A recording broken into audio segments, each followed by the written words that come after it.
Good morning, good afternoon, good evening, everybody. Thanks a lot for joining us. We're here and we're live and we're ready to get stuck in to some proper old school Sorare scouting session for beginners in this one as well. We'll have a lot of heroes and legends, veterans, Sorare scouts and managers from all over the world, I'm sure, joining us today. Fist bump to everyone on arrival is going to be catching this. We also have a bit of a giveaway today. We'll be giving away a rare in-season challenger card, which will be lots of good fun. Fist bump to all you guys.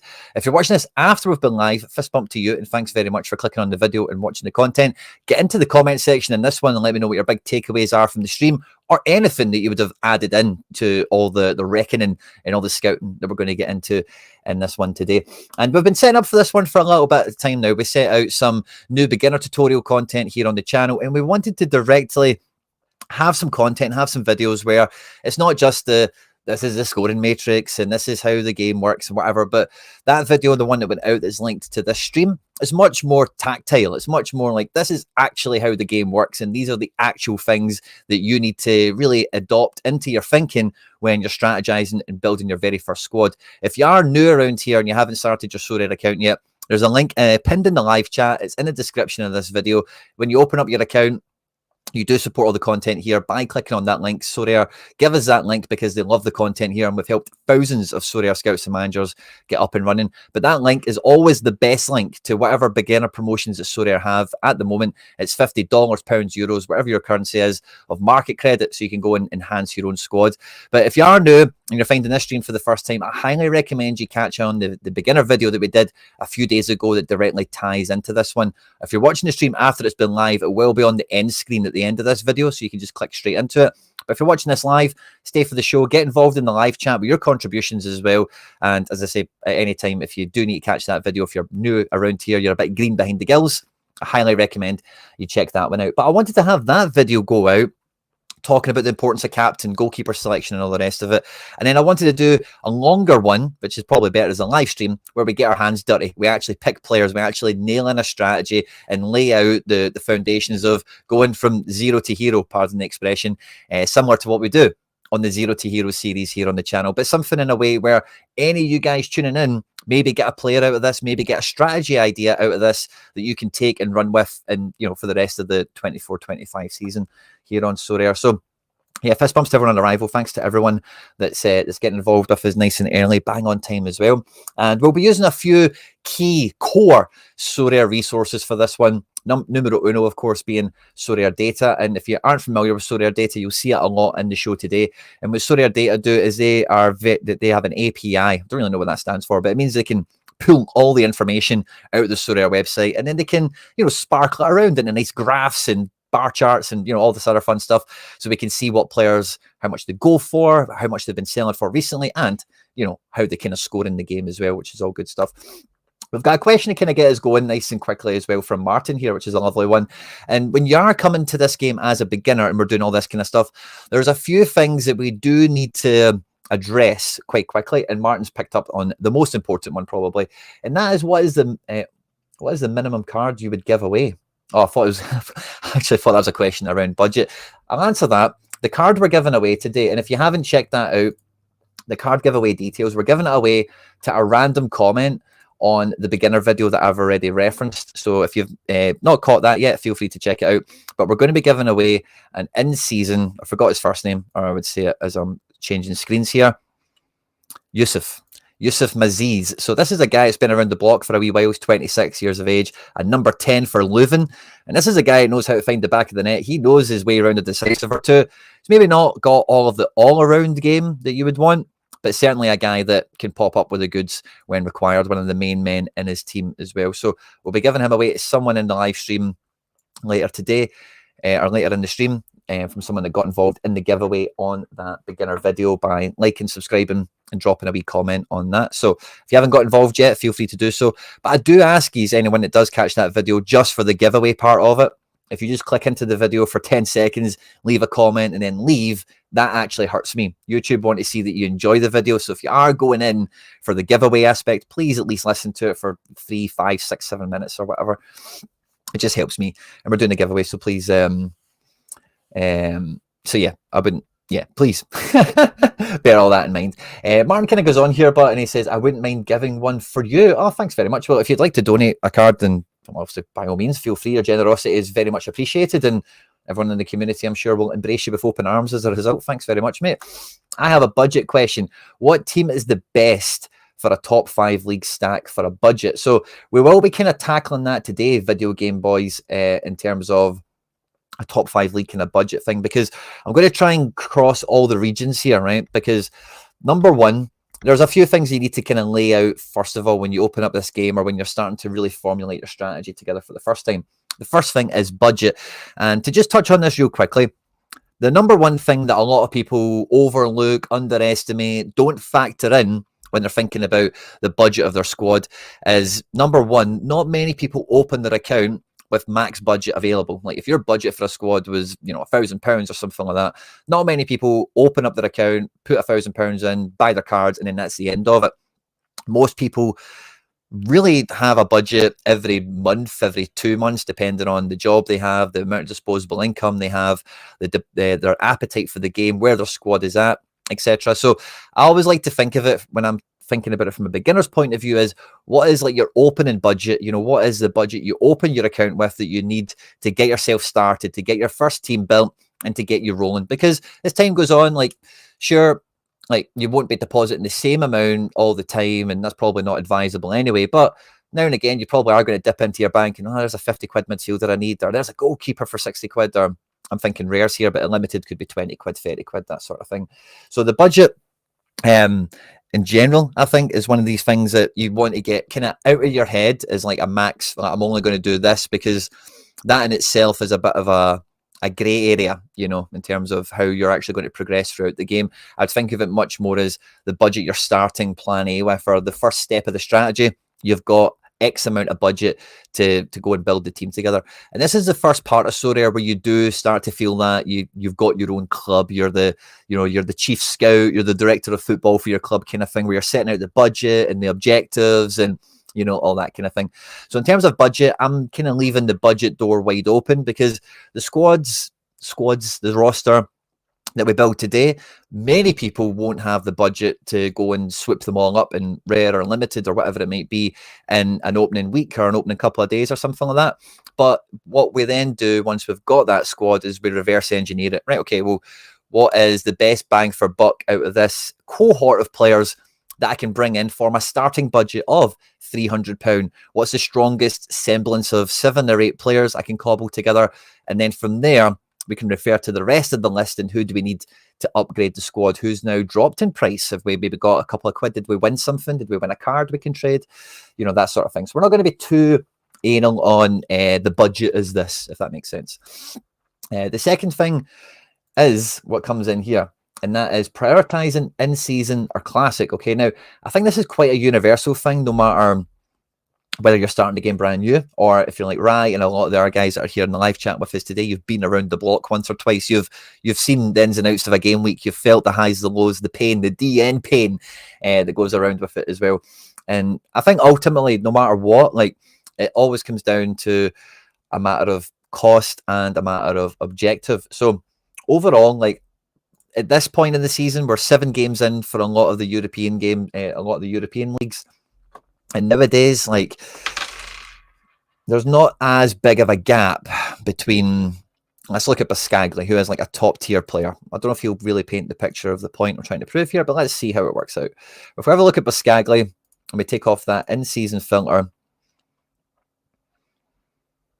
yeah, it's still quite punchy, isn't it? It's still quite big. So he's like a considerable difference when it comes to an in-season card. He's a top shelf star guy. But I think for a lot of the guys that are out of that realm, that aren't like a top star level guy, a top operator, maybe if it's a bit closer at limited, but somebody that's like, yeah, maybe Hakimi. Maybe not Hakimi, actually. He feels, yeah. So Hakimi here, now the actual pound notes of it are still kind of, there's a strong difference between them, if that makes sense. But these are only the listings. What's he been kind of trading for? 350, 340, something like that. A guy like this, and again, the actual numbers and the percentages are maybe a wee bit skewed on Hakimi for the sort of point I'm making here, but you should always be looking for the best utility available. let's have a look at this guy. So somebody like this is maybe way more like a tier 3 and below. A lot of these guys, their in-season price versus classic, it's well, look at this. Classic is 980. That's a rookie, maybe a bit different. And in-season, you can buy them for £5. So I don't really care what season they're in overall, to be honest with you. But I do think if you're coming into the game today, and if you were to pick one, you're going to pick in-season because it just gives you more utility. You get that in-season utility for now, and then you've got classic utility forevermore, rather than buying classic cards today and you get 0 in-season utility. You only have that everlasting classic utility, as it were. So to give it a kind of straight answer, I would say 9 times out of 10, you're going to lean towards in-season. But I do think even if you are deciding in-season is too expensive overall, I think if you actually went through your hit list, your target list of transfers, you'd probably find a few guys like this Matt Rotts where the price difference between in-season and classic isn't actually that great. And then when you have a look at that across enough players, you could probably see you'd end up with a semblance of a... So here's a Jerry Moreno who's injured at the moment. It's maybe not a great example. He's still kind of 2x, but I think, again, there's a wee bit of the market's holding him high here. Yeah, on auction, he's like 46, 42, and the secondary market has him at 35, or even 15, in fact, even lower.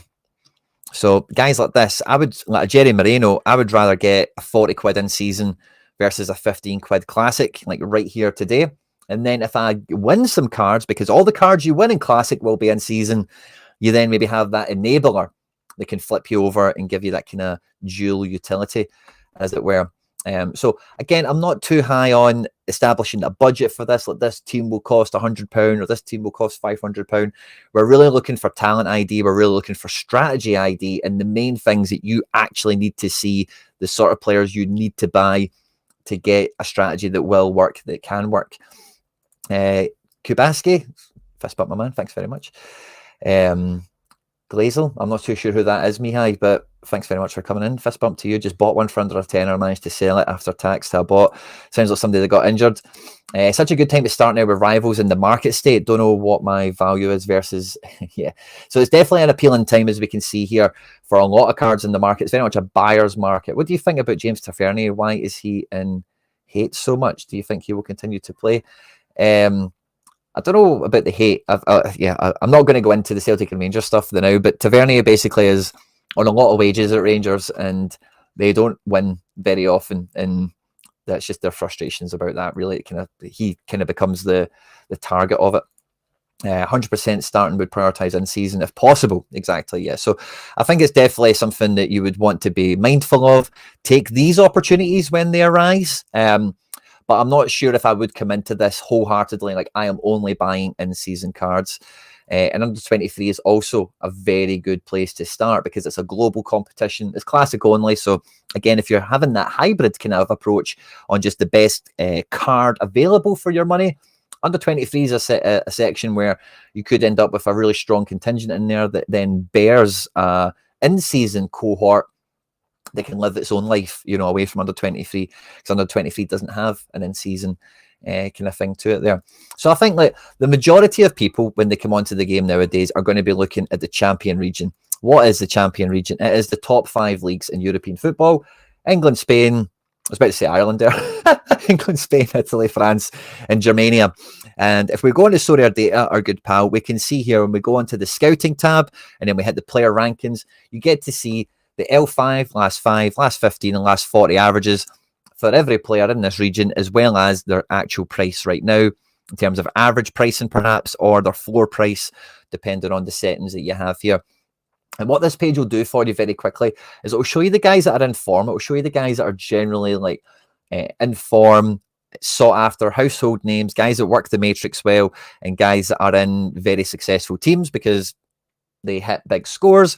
They're all the prices here, as you can see, some of them are cheaper than others. Obviously, Skriniar here for a £5 does jump out by comparison to everyone else here, but the majority of them are all quite priced about similar. And when you're looking at the actual tab here, it just shows you quite simply who is the best guys in form at the moment. And that is very, very valuable data, because you could be a football fan coming into this game and think you know a thing or two about a thing or two, and you'll quite quickly see that, wow, this guy actually is a super high performer on this game. Lo Celso's maybe a bit of the poster child for it at the moment because he's not really getting any headlines in real world football, but we all know about him on Planet Sorare with an L5 of 71. Played 4 games in the last 5, so he's doing really, really well at the moment.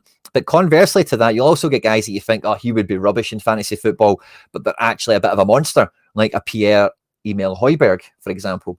So this gives you a lot more food for thought, gives you a lot more intel on the profiles, the styles, the actual players that can bring the scores, that can do the numbers that you need.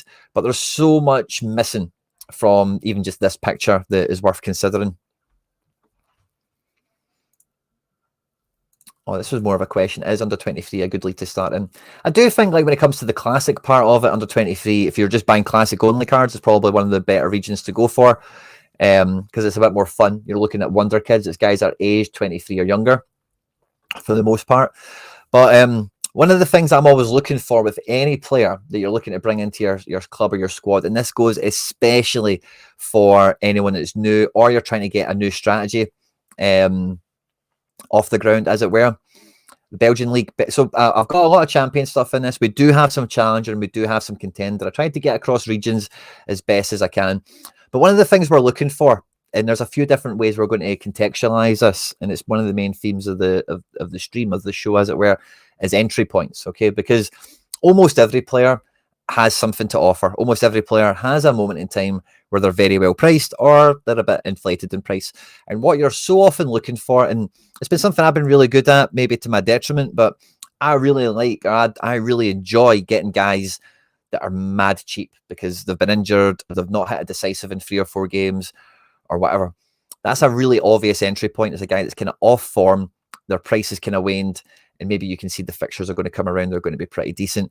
A return from injury can be a big part of this as well. It's maybe somebody that served a suspension. We're seeing Balotelli coming back to Serie A. We're seeing Szczesny come out of retirement. So there can be some weird ones that give you a kind of easy entry point into some positions, into some cards, depending on how wacky and wonderful world football is going to be. But the other kind of entry point that comes along with price is the seasonality, as the fixtures of them, which is a very hot topic now around the Sorare kind of ecosystem, is, you know, fixture attacking the fixtures, you know, looking at the fixture list, who's got good games coming up and who is somebody that has some form, that has some green shoots of promise that we can build upon. And the Belgian League is definitely one of those we'll look at. High AA or high decisives. So before we get into, I like all the questions that are coming in, by the way, guys. Very good contributions. Keep the show going on a good tempo as well, which I love. Now, the thing with this, right, so for anyone that's kind of new around here, high AA means high all-around score, and that's on a kind of semi-consistent basis.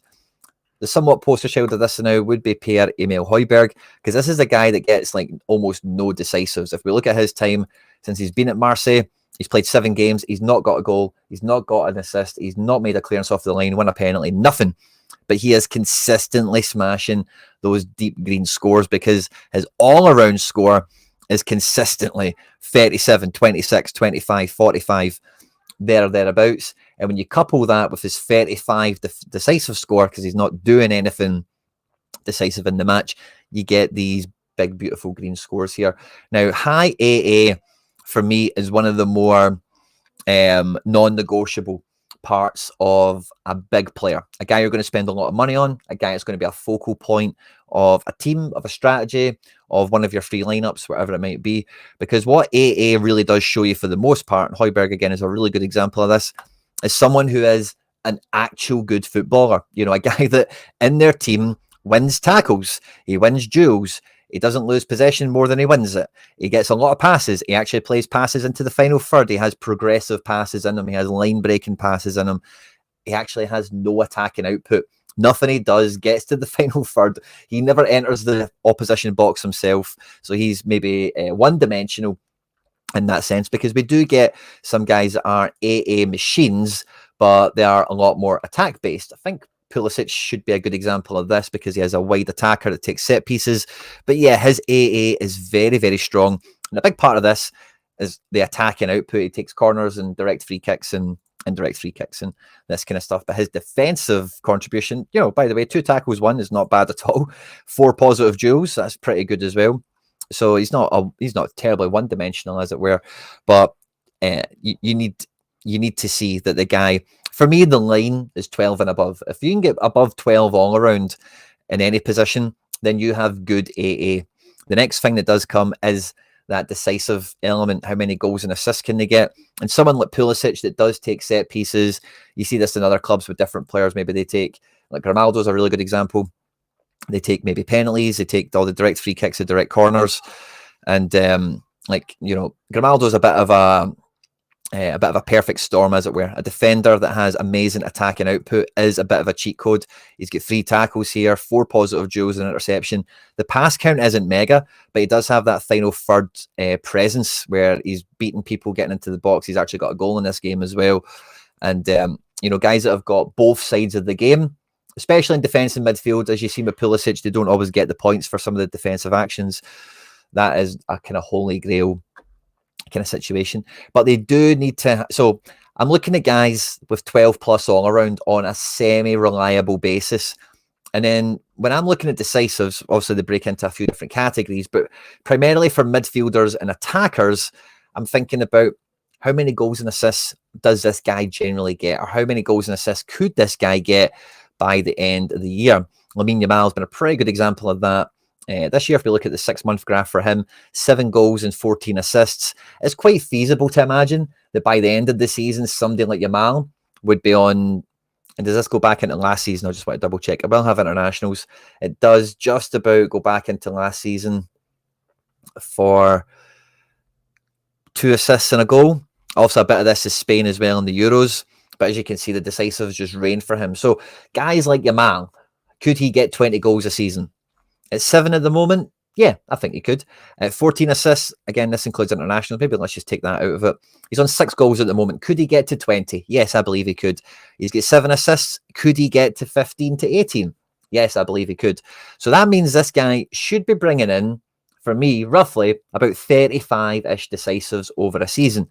How many games is he going to play? He's going to have 10 games in the Champions League as a minimum. He's going to have 36 in La Liga as a minimum. So you're looking at 46 scoreable matches, where he's probably going to get a decisive 3/4 of the time, if not 80% of the time. And if it really caught fire, we've seen some guys that can get incredible numbers on decisives.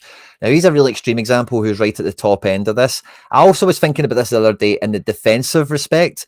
I can't remember who I was exactly thinking about. It may have been Virgil van Dijk. I wonder if we can get a different example. Or there's Van Dijk there anyway.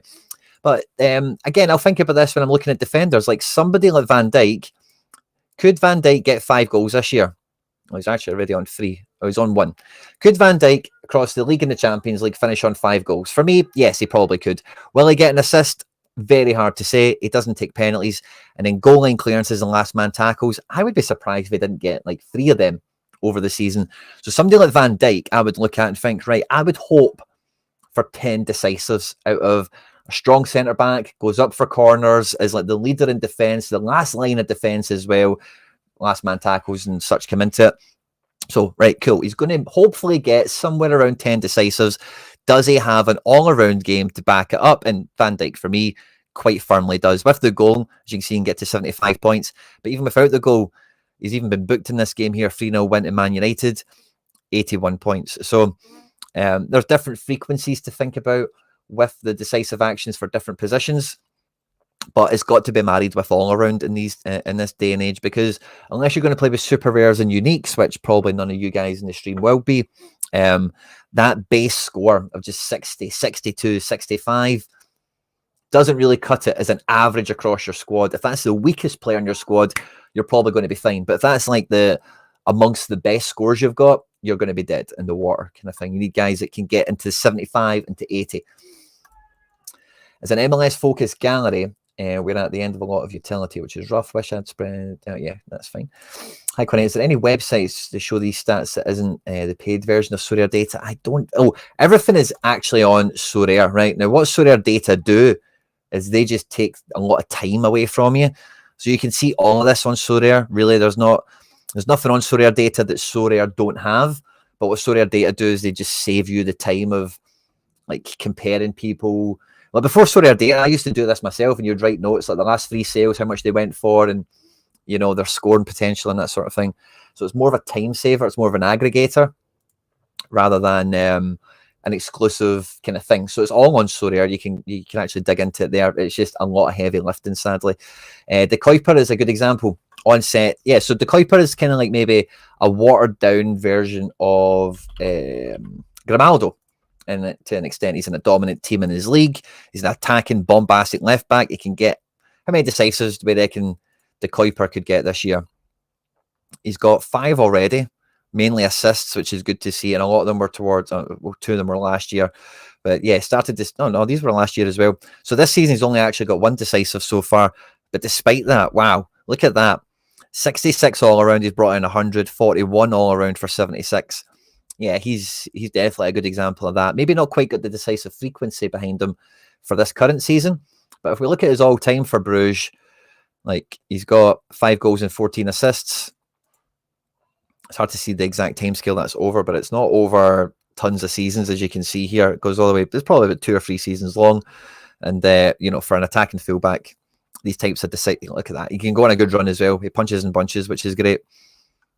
Yeah, it's not that long at all. We're going back here to 2023. So we're talking about a season and a half, or not even a half a season and a quarter at this point. So yeah, he's a pretty good example of that as well. No problem at all. You can see that all around anywhere. Martin, ask all the questions you want, buddy. So if you click on to, I've just still got Jerry Moreno here, but if you click on this, it will show you the breakdown. Decisive 60, all around 17. And they've made this graph a bit easier now, so the decisive actions have a little icon on them. So if you can see, that all these decisive scores, this one will be 70, because he's got 2 decisives.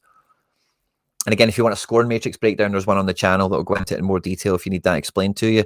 But ideally, you're going to find a game, like this one, where you can see there's no decisive action, and he's brought in 70. And then you can see in this case, wow, we had 36 all around. How did that happen? And then you can look into it a bit more. 15 points in passing, 5 attempted assists. I think Jerry Moreno takes some set pieces when he's fully fit and firing, depending on Baena and Parejo, because they like set pieces as well. So yeah, you can see all of this there. It's just a bit more heavy lifting. But as I say, by all means, fire questions away, no problem at all.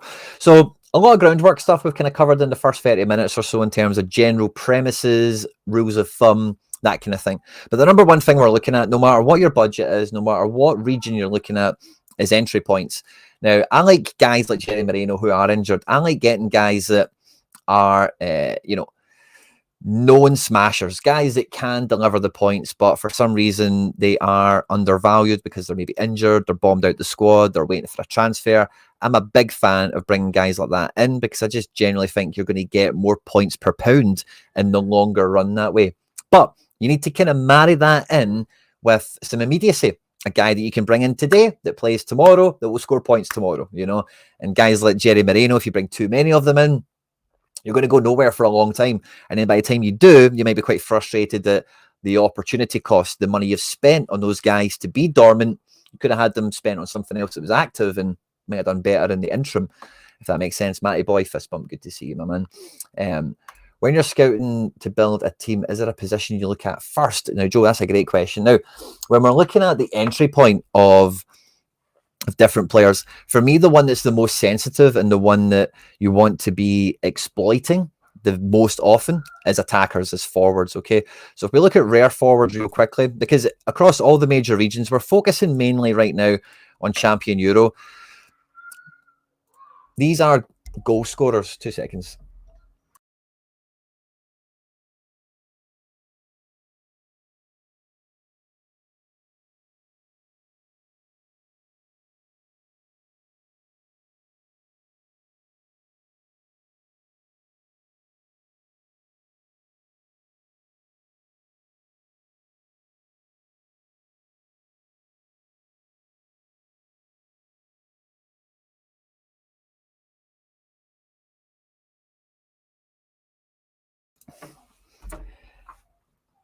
There's not that many guys across the top divisions that are like, number one, regular proven goal scorers, and number two, guys that, let's have a quick peek now. This is probably the best way of going about it. If we have a look at, I always get the icons for these websites mixed up. All right, if we have a look over here, I like flash scores for this because they normally have a pretty good, yeah, they do. So you go to standings, you can go to top goal scorers. You can do this in the archive as well. You can look at years gone by. And that's maybe a good way of doing it, actually. Let's look at the archive for last season in the Premier League, right? And what we want to see is how many players got significant decisive outputs, goals and assists. The majority of these guys will be forwards. Some of them will be mids. There might even be the odd defender in there as well. But as we can see, Haaland in the league last year, 33 decisives over 38 games. Unreal. Cole Palmer, 33 over 38. Also unreal. Isak comes in with 23. Pretty good. Watkins, Foden, Solanke had a bit of a wonder season. You then get Salah, Son, Saka. And then, outside of that, these guys have all done pretty well in my estimation. Bowen, Mateta, Nicholas Jackson, Chris Wood. All these guys have done fantastic to get into the mid-teen decisive actions over the season. But this is a list of how many people? Like 10. Some of them are not forwards as well. Cole Palmer has cards in 2 different positions. Foden's a mid. Saka's got multiple positions. And yeah, I think that's maybe the size of it for that top 10. And then these guys here are looking at 12 goals, 7 assists for Cunha here over 38 games. So that's 1 and 2-ish, isn't it? And that's like a good level to be at in these big leagues. If you can average a decisive 1 and 2 games, like these guys are all very useful. We do need to look at their all-around score. Just a decisive isn't enough information at this stage. But as you can see, for 20 Premier League squads that'll have 3, 4, or 5 forward cards, how many midfield cards, who knows? There's not that many guys here that touch the sides that actually get into, this top 20 is really what you're looking at. Or maybe even top 25 would be worth considering, because some of these guys have got considerable assist numbers and for decent goal scoring output as well. So the Premier League's actually quite goal happy last year. But as you can see, there's not that many guys you could look at and put your hat on, scoring, getting an assist every week. Some of them are quite fixture sensitive and all the rest of it. So the forward position for me is the one that's the most sensitive to trying to get a guy that you can see, like maybe last year. Is there someone here that stands out at the moment? Maybe Isak on 23 decisives, or Bowen on 22. Mateta, I'm not a big fan of. Nico Jackson, I'm not a big fan of. Chris Wood is a bit of a sleeper. He's probably doing quite well again this year. Wang is somebody I was looking at earlier today. So if we have a look at the champion forwards, and then can we filter it by Prem as well? Somebody like Wang. Now, I've not looked into all of this, right, for the proper examples. We'll get to that shortly. But like Haaland, this is in season only as well. Will we flip it to classic as well so that we get a bit of a balanced perspective on things? So yeah, Dwight McNeil, 87. Salah, 233. Palmer's obviously ridiculous. Nico Jackson, 94. Cunha at 34 is not bad, but I'm pretty sure Wang, whenever we find him, he's probably going to be one of the cheapest forwards we're going to find here. Now, I've seen and the reason I think this is a good example is because I seen a post the other day on Twitter. I'll go and find it and pull it up. It was a lovely graphic from one of these pages, Opta Analyst it was, that shows you just some interesting stats on the season or whatever. But this is a graph so this is team results compared to fixture difficulty. So the chart on the left is average opponent rating. Okay, so the higher you are on the left scale on the y-axis, the tougher your fixture list has been. And then the further along you are on the x-axis, the more points you have. Now you can see Wolves here have 1 point, and their average fixture strength so far has been brutal. They have played all the big teams so far. I don't think their fixture list gets easier anytime soon. Let's have a quick peek at it, Bucks. I was looking at Wang earlier. This is maybe a little bit of a selfish one in that regard.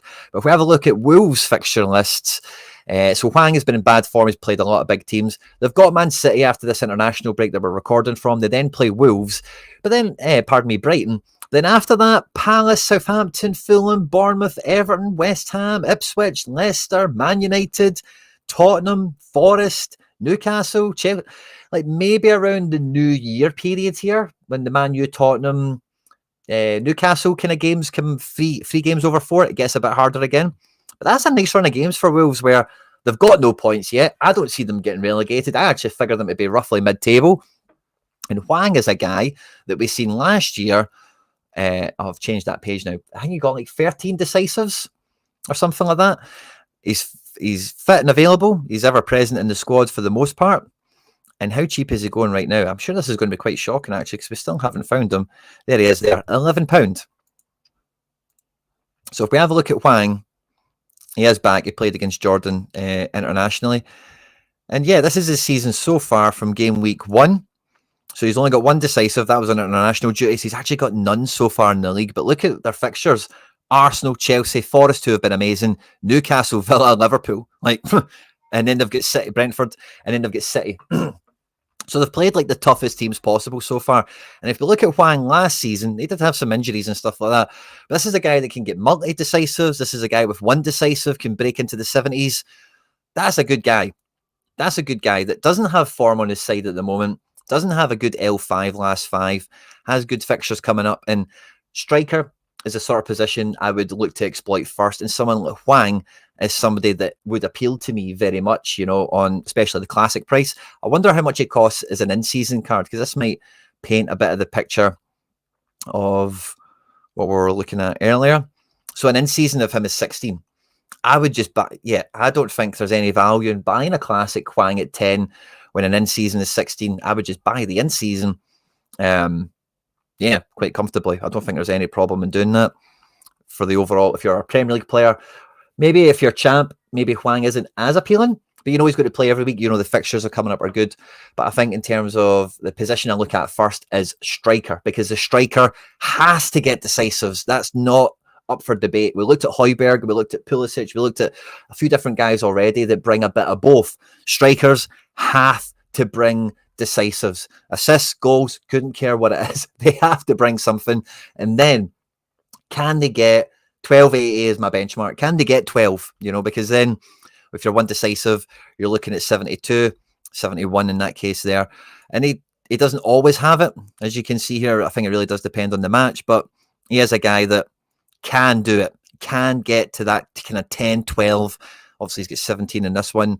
Decisive route here. He has a guy that can punch in bunches as well, can get into form and score consistently as well. And like we've seen last year, I think it was 12 goals, 3 assists. So he didn't play that often as well, as you've seen with the injuries there.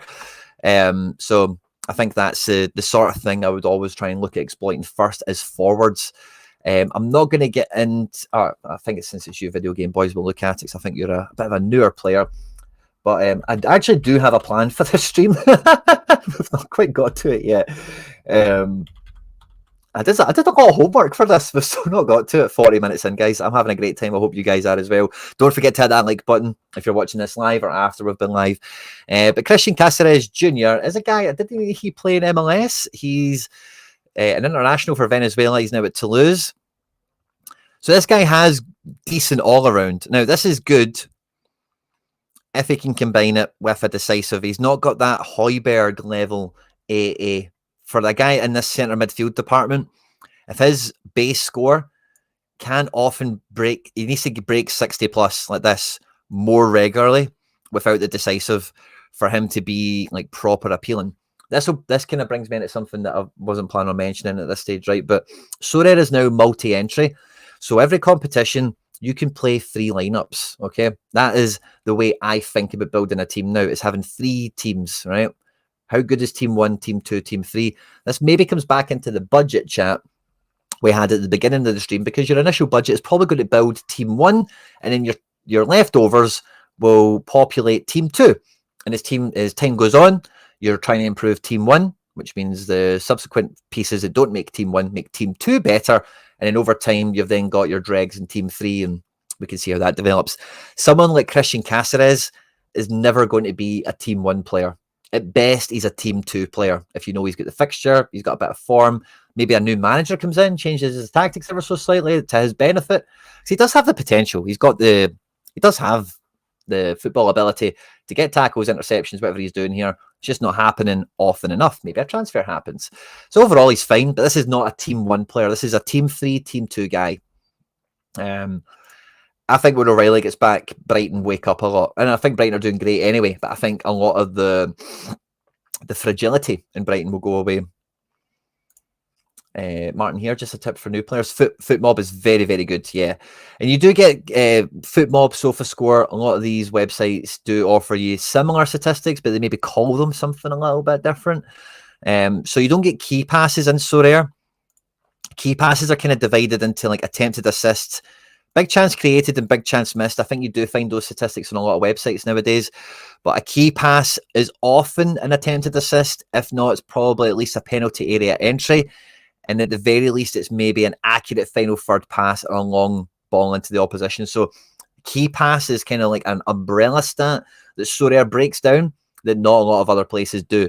So if you see a guy that gets a lot of key passes, that can be really good, or it can be a wee bit misleading. You need to kind of flavour it a little bit more with some actual SO5 context. Benny just got his signed shirt. Love that.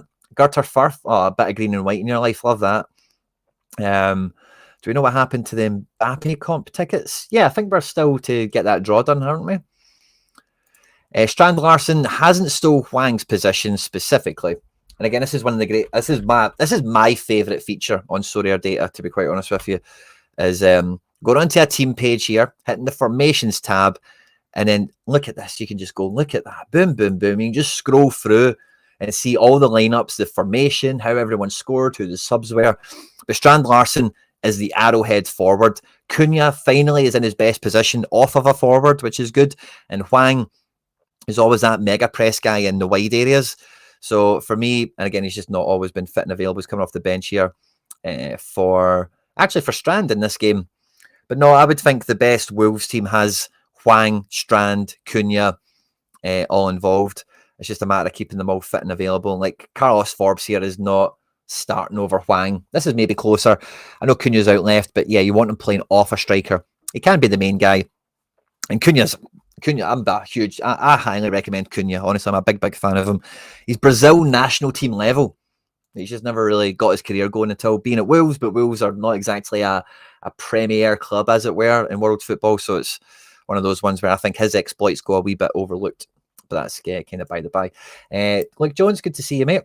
Wood has 3 good fixtures coming up. Yeah, Wood is on fire at the moment, isn't he? It feels like Nottingham Forest have really just leaned into his talents. And yeah, like he's got a bit of form this year. We've seen how many decisives he got last year. He was in the top 15 for goal scorers and would have had maybe 2 or 3 assists along the way as well. So yeah, he's solid. But the problem with Wood is he's not always got all around. So this is like a team 2 striker. If you know they're going to batter someday and get multiple decisives, or when does he get all around here against Wolves? And what does his all around look like? 3 shots on target. A BC, big chance missed, not much in possession, none in defence. So yeah, is he going to get shots away?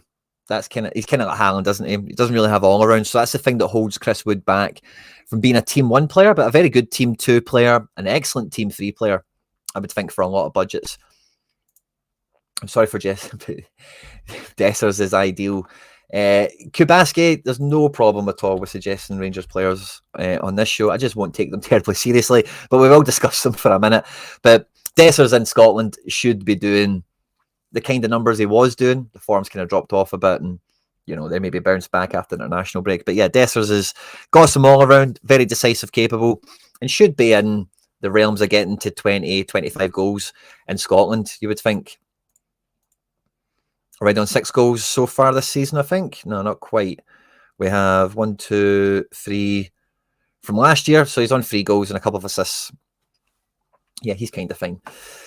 Decisions are shaped by budget. Hwang could be a good shout at rare, but less so at limited, where people can afford better players, for sure. But again, I think that kind of comes in, Malky, to what team he would go in. Like Hwang could be at rare, maybe team 1, depending on the level of your team, and you probably know you need an exceptional game from him to bust out, as it were. But he's a very strong team 2 guy for the majority of the season, as it were. But I make you quite right. At limited, you do need those higher 70s, low 80s to be a bit more imaginable, a bit more, Murray, we're live until I actually get on with the show. This has kind of been the intro for the first 15 minutes. Moradon was my first craft. That is amazing. Fist bump to you, JB. What would you recommend to do? I would probably sell him. I'd probably sell Samu, because I think Samu should be priced a lot closer to what Gyökeres is. Gyökeres is like £100 at the moment. Samu, I would probably keep Samu personally for now and try and build a bit of a team around him and wait till he gives up. And I think, depending on how his form goes and stuff like that, like, he could catch up with Gyökeres. Maybe Gyökeres comes down in price for that to happen a little bit as well. But I don't think it's the optimal time to sell Samu. I think he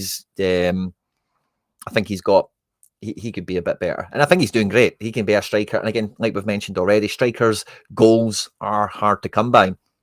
I think that's a great one. If it was Gyökeres, I think it'd be an easy sell him and build a team. But because Amorodon is like £35, £37, really, what are you going to do with that? Buy another guy that's not as good as Amorodon and then get a midfielder? I would probably keep him, to be honest. McNeil, great shout again as well. Very AA-based forward. Also, would you say that your money will go further at contender and challenger if you're playing in season? Makes sense to try and win money at the lowest cost possible. So that's a very good entry point strategy, because if we are looking at champion and we're seeing the players that we know, the players that we like, but you can't afford a 5, you can't afford 6 of them in your budget, then yeah, there will be very good options in challenger and contender, which is why I tried to do a bit of homework for those regions as well, regardless of what your budget is. And do you think Mamardashvili will be the Liverpool goalkeeper next season? That's a kind of hard one, because when you see the way that Nubel has been treated with Bayern, I wouldn't be surprised if Liverpool went down that route. Nubel's been on loan for about 4 years away from Bayern at this stage, I think. And I could see Mamardashvili maybe having a similar experience on his route to Anfield, because Becker needs someone to take him out of Liverpool. Maybe that's Saudi, maybe that's somebody in Europe or whatever. But I don't know. I don't know, to be honest with you. But I wouldn't be surprised, JD91, if he has a bit of a Nubel career. Now, that might mean he goes on loan next year to Monaco or Stuttgart, or, you know, the kind of Nubel thing, and he could be fantastic. Fulham forwards aren't too bad either. Fulham are very attack-based, which is fun. And then when you look at Fulham forwards, you kind of know that, like, if they've got a good team, you know they're going to go and attack, and it's just then, you know, what side did they attack down, who actually gets in on the action. Is there anyone stand out at the moment from them? Iwobi, hard guy to get excited about.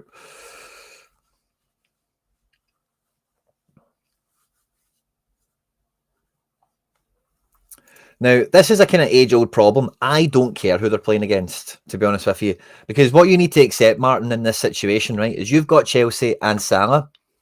See, no matter who you play, I don't think Chelsea are getting a clean sheet. So you're going in there with your defence and your goalkeeper already limited on points, because they're not, for me, they're not going to get the clean sheet anyway. So it then becomes about just accepting that, right? The goalkeeper at best is going to get into the high 50s. Maybe he can save a penalty and do something. And then the defender, however he scores without a clean sheet, that's what he's likely to do. It does. Chelsea don't know that you've got Salah on your team. You know, Salah doesn't know he's in your team with Chelsea players. So I think you really need to try and make yourself immune from that, if at all possible, because that, you know, they're still going to play each other in real life, you know. And because Salah does well doesn't mean the rest of your Chelsea players might not do well. Like, if it's 2 each, your goalkeeper's going to suck anyway. So you want the outfielders to give you as much growth as possible, or as much of a climb up, as it were. It will be Andadama. Yeah, very good AA, because they're very good at dribbling, driving by people, getting into the box, playing crosses, that kind of thing. So they're both... would you swap a Bournemouth stack for an Everton one? I think SO5-wise, Everton make a little bit more sense now, which is weird, because I think Bournemouth's team's actually better. But it feels like, you know, Everton win duels. They've got Dwight McNeil, who's a bit of a AA master at the moment. And Bournemouth haven't, like... And again, let's look at my favourite page. Let's look at Bournemouth, because this is a great page to just kind of scan and have a look at the teams. And, you know, what would you build a stack out of here? Kepa, okay. The defence in this game, no one stands out. Midfield, I don't think there's real standouts there. And up front, Ivan Nielsen's fine, isn't he? Game before that, Semenyo obviously got a lot of headlines. Otara's pretty good. And again, no one in the defence jumps out. Midfield is still a bit wishy-washy. A 3-0 loss. Zabarni is obviously the defensive, you know, powerhouse, as it were, in this situation. A 3-2 win against Everton. Yeah, I don't really see much that's that great about Bournemouth, sadly. in terms of a stack overall. I think there's some individual pieces you could take into your club. But if we look at Everton, like look at this 0-0 draw, and they've got quite lucky with Ndiaye getting that last man tackle, as it were. But Pickford, huge scoring goals. The defence have all done a lot better than what you've seen those Bournemouth defenders doing there. A 2-1 win with no clean sheet. Again, the defenders are doing well enough. And then we're getting a defensive midfielder with a 70. We're getting a forward with 77. We're getting another forward with 78. 1-1 draw with Leicester. Again, there's a forward breaking 70. There's a defender breaking 77. I think Everton just are more stackable. McNeil's a huge part of that, but I also think the defence and the goalkeeper add to that, because as much as I'm not a big Pickford fan, and he can kill you sometimes, he is actually pretty good with all-around score. And he's no shy of saving a penalty and that kind of thing as well. So I think Everton are a bit more stackable than Bournemouth, but there's not much in it. Yeah, very stackable, Charlie. I'm with you there. I have 2 spots left, mid and extra for Prem. 3 players I'm considering: Elliot Anderson, Ndidi, and James Justin. I don't know why that's who you're considering, Ben. And I'm quite eager to get into the actual stuff I'd kind of prepped out here. But the main thing I'm trying to talk about is entry points. Number one, we're looking at price. We're looking at fixtures. Secondary to that, of course. Elliot Anderson, I think, is in a better squad. Ndidi, I wouldn't touch anyone at Leicester. And James Justin, I think, kind of comes into that as well.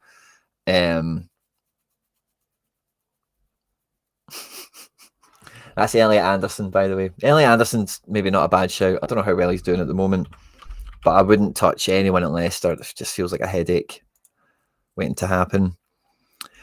So Elliot Anderson, 18, 11, 16 AA. He's got his assist there as well. 19 AA. Yeah, this is a midfielder you can get behind, but you need him to improve. Like, this is a team 2 guy at best.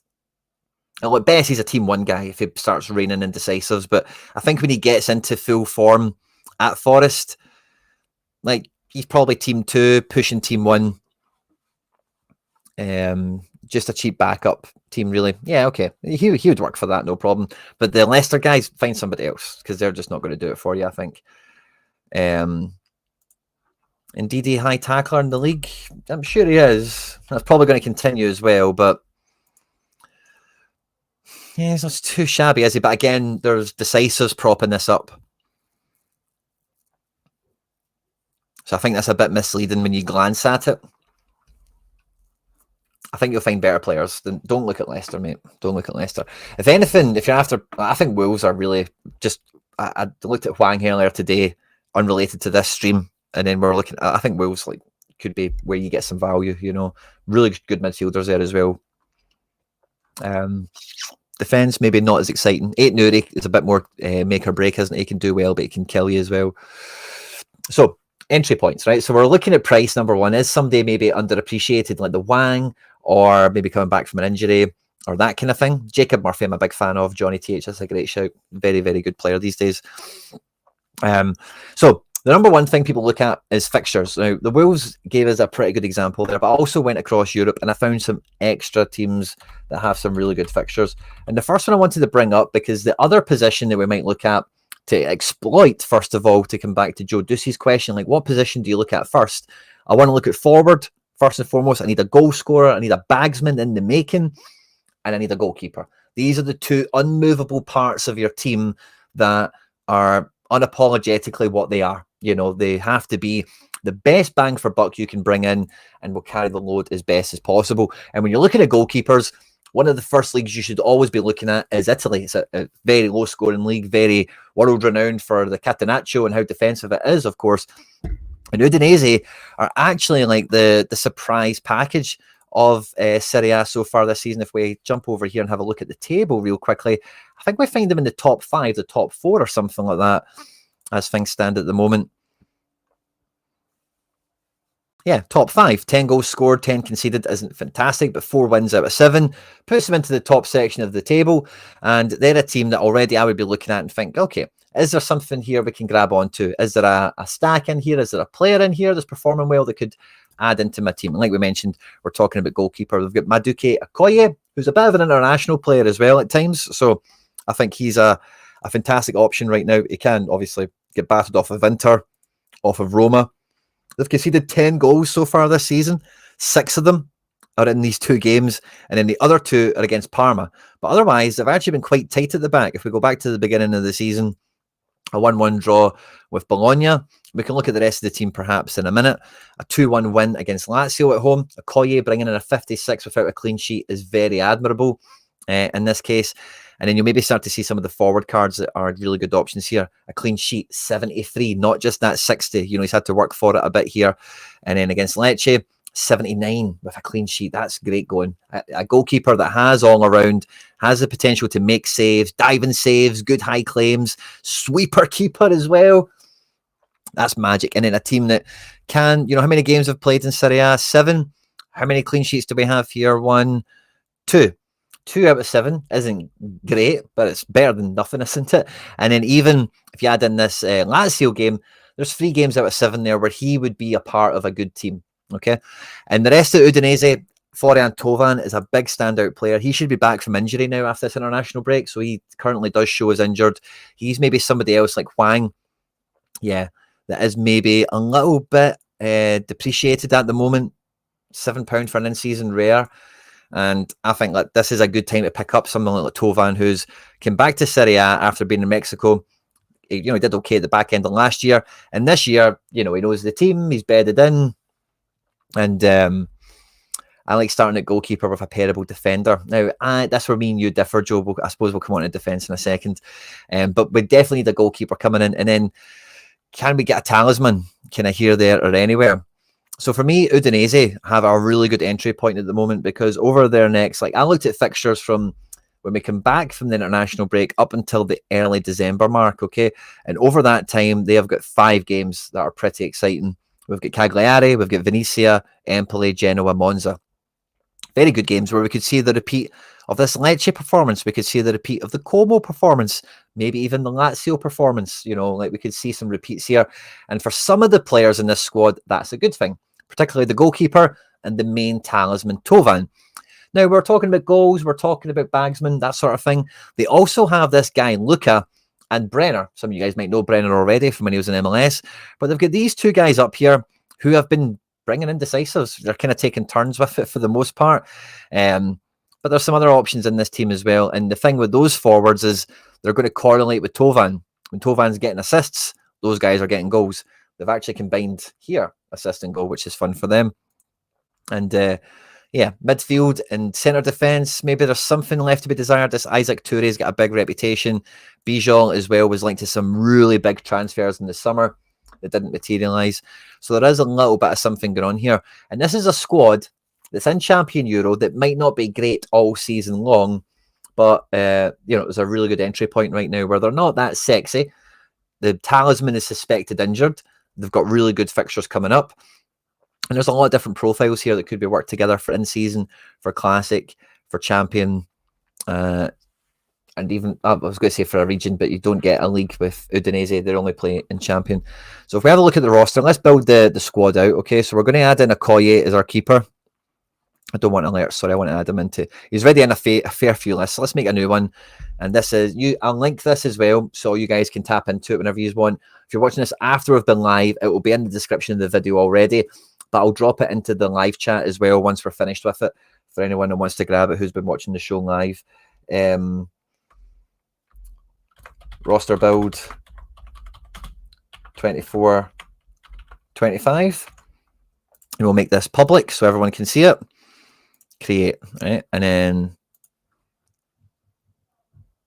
magic. Fixture faves, did I? 8 days ago. I maybe started this already. So let's add them into that. Okoye works for me on that front. I think I would probably add in the Bijol. Yeah, I think I have done this fixture faves already a little bit, but let's just do the roster one. I would add in the Bijol. Isaac Touré, I'm a fan of because he's cheap and stuff like that. 70p classic and under 23 potentially as well.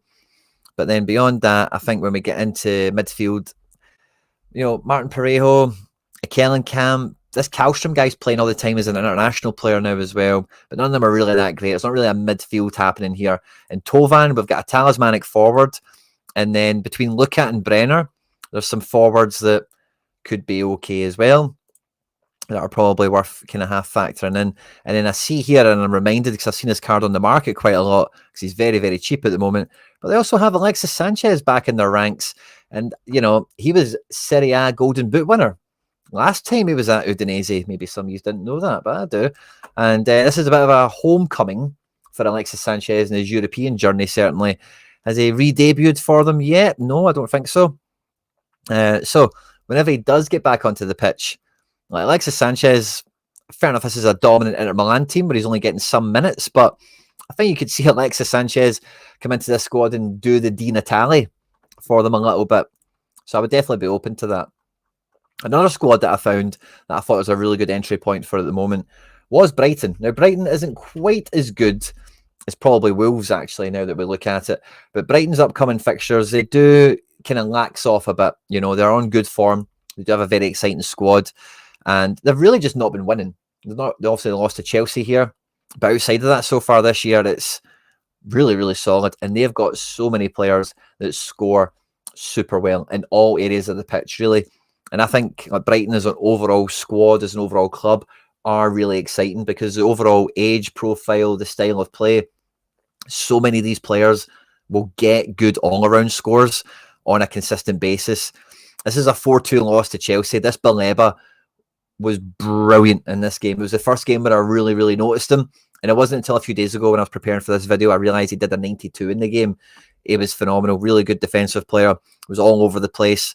And yeah, he's probably going to be the next Bissouma or Caicedo or whatever to come out of Brighton, which is all good.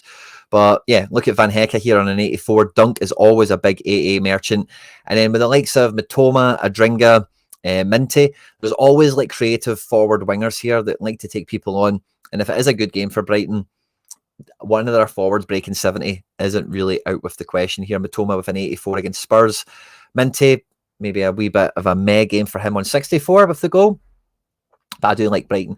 But I do think after finding Wolves, I think I would probably put Wolves over Brighton now for the purpose of this video, because I do think their fixture list is very, very exciting. And if we have a look at, again, they've just been getting hammered, man. Absolutely hammered. Opening game of the season against Arsenal. Mosquera did very good in La Liga last year, and I think he will continue to be an important player for them. Totti is obviously doing really good for the most part. But I think there's a lot of players in here. Look at Lamina on a 95 here with one decisive, very combative, 5 tackles, 1 defensive midfielder, 11 duels, 1-0 lost. Like, the Wolves squad really does have all shapes and sizes of player that you could really hope for. And I think with their fixture list kind of turning now, it could be a good time to get in on them. Santi Bueno is one of my guys. I'm a big fan of Semedo. I'm a big fan of Ait Nouri. There's some fun fullbacks in there as well. Bellegarde, like they've got such a great, great squad. Oh, was that the Mosquera? There's 2 Mosqueras. Who was the? Did they have both of them? I'm sure the Mosquera that I'm sure the Mosquera that was on loan at Villarreal was the one that Wolves owned. Was it this guy?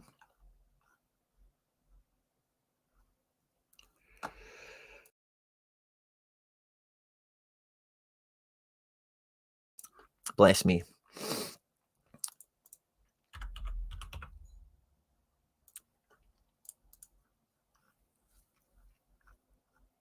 Yeah, he was at Villarreal. Must have been at Cincinnati too. Cincinnati then Villarreal. He was very, very good at Villarreal when I seen him. But yeah, we're talking about the same guy. That's fun. So yeah, I actually quite like Wolves a little bit better in this regard in terms of the entry point. You know, they're on their knees. They've not got any points. The fixture list is about to turn. They clearly have the right profile of player. Now, would I look at the goalkeeper? Probably not. I don't think even in this good fixture run, Wolves' defence, you know, their clean sheet run will really change. Mosquera does seem to be somewhat injured, so maybe that's one you kind of keep your eye on there. And again, overall, the defence I'm not too high on. You know, some of the guys are fine. They could work. But somebody like Lamina is pretty fixture-proof. You know, even in a tough game, he's going to be getting tackles. He's going to be involved in duels and all that kind of stuff. João Gomez, Andre, these guys have got huge futures as well. It depends on your appetite. Sarabia is a very decisive guy, but he's getting on and isn't really in the best 11. Cunha, of course, we're always a big fan of. Hwang, like we mentioned earlier as well. is probably going to be back in the reckoning and is a guy that could be called upon. And is there anyone else in this forward line? Maybe not. I think I would add in the rest of this Brazilian midfield that they have, because I just think that if you can catch them cheap before they pop, these guys could be very worthwhile to have. And they're all quite similar. They're not decisive, capable mids for the most part, but they are guys that get in amongst it, play 90 minutes, and get involved. And Martin Darun's fine. I guess we could look at Martin Darun in a minute as well. You've got Johnson. Yeah, I don't know how Johnson's AA looks, but I just don't know if the clean sheets will come. If he has AA, maybe he's a wee bit more viable. 17, 14. I suppose it's okay, isn't it? At this early stage of his career, it's hard to know. Can he do that? Can he get 80 points from a clean sheet? That was at Crystal Palace. Could he do that for Wolves? It's hard to say. I would be and with Jose Sa in the building as well, I would probably rather avoid the goalkeeper that we have at Wolves here. So we've got Italy, we've got England, and then the third one I looked at, this is the most obvious one. I've since prepared for this video, it feels like everyone's read my notes and but it's just so obvious. If you're looking at fixtures across European football, Villarreal are hot on form. They're at the top-ish of La Liga, and their upcoming fixtures are very, very favourable. The problem with them at the moment is that some of the key players are kind of half injured at the moment, or not overly prominent. The goalkeeper is quite fine because La Liga is quite a low scoring division. As you can see here, 3-1 loss, no clean sheet, but he brings in 48. He's not had any clean sheets so far this year, has he? No, none. So we'll see how that kind of shakes out. Danny Parejo is fine. This guy is fine. But you're really looking with Villarreal at Alex Baena, Sergi Cardona, Ayoze Perez, Danny Parejo, Nicolas Pepe. These are the real guys that look to be doing something in this team that could really kick them on. The boy Barry does look like he's got a bit of it, but it's all around. He's very decisive, reliant, is my point. And I don't think he's a 90-minute player for the most part. I know he's got 90 minutes here against Las Palmas, but when you look at the subs that came on, I just don't think they've got that many forward options at this moment in time. So I think Villarreal, like, go without saying, has been a very good option. I think we can take Conde as the goalkeeper here. In terms of defence, like Cardona, I'm a big fan of, so I just think he's quite peaky. Did very good at Las Palmas last year. The centre-backs, there's actually a few of them, you know, and some of them are fine. It's kind of hard to know how they're going to develop as the season goes on. Baena is, again, that talismanic player that we want to have involved. Danny P is kind of the old guard, kind of old gold. He could play in Team 3 or Team 2 for a lot of the time. Jerry Moreno's maybe a guy to pick up depressed, same as Ayoze Perez, perhaps. And Elias Akomak, formerly of Barca, is certainly coming onto a bit of a game right now. And I say Nicolas Pepe, I'm a huge fan of, and I think he's going to continue to go from strength to strength this year. So, yeah. Pedraza's not bad either, but he's not really getting in the team. Kiko Firmino, 33. It's kind of hard to overlook some of the scores he's putting up here, but again, he's not somebody I would jump head over heels for. The next place that took me to was France, okay? Now, one of the best entry points we've got in France at the moment is with Rennes. Now, Rennes aren't really that great right now.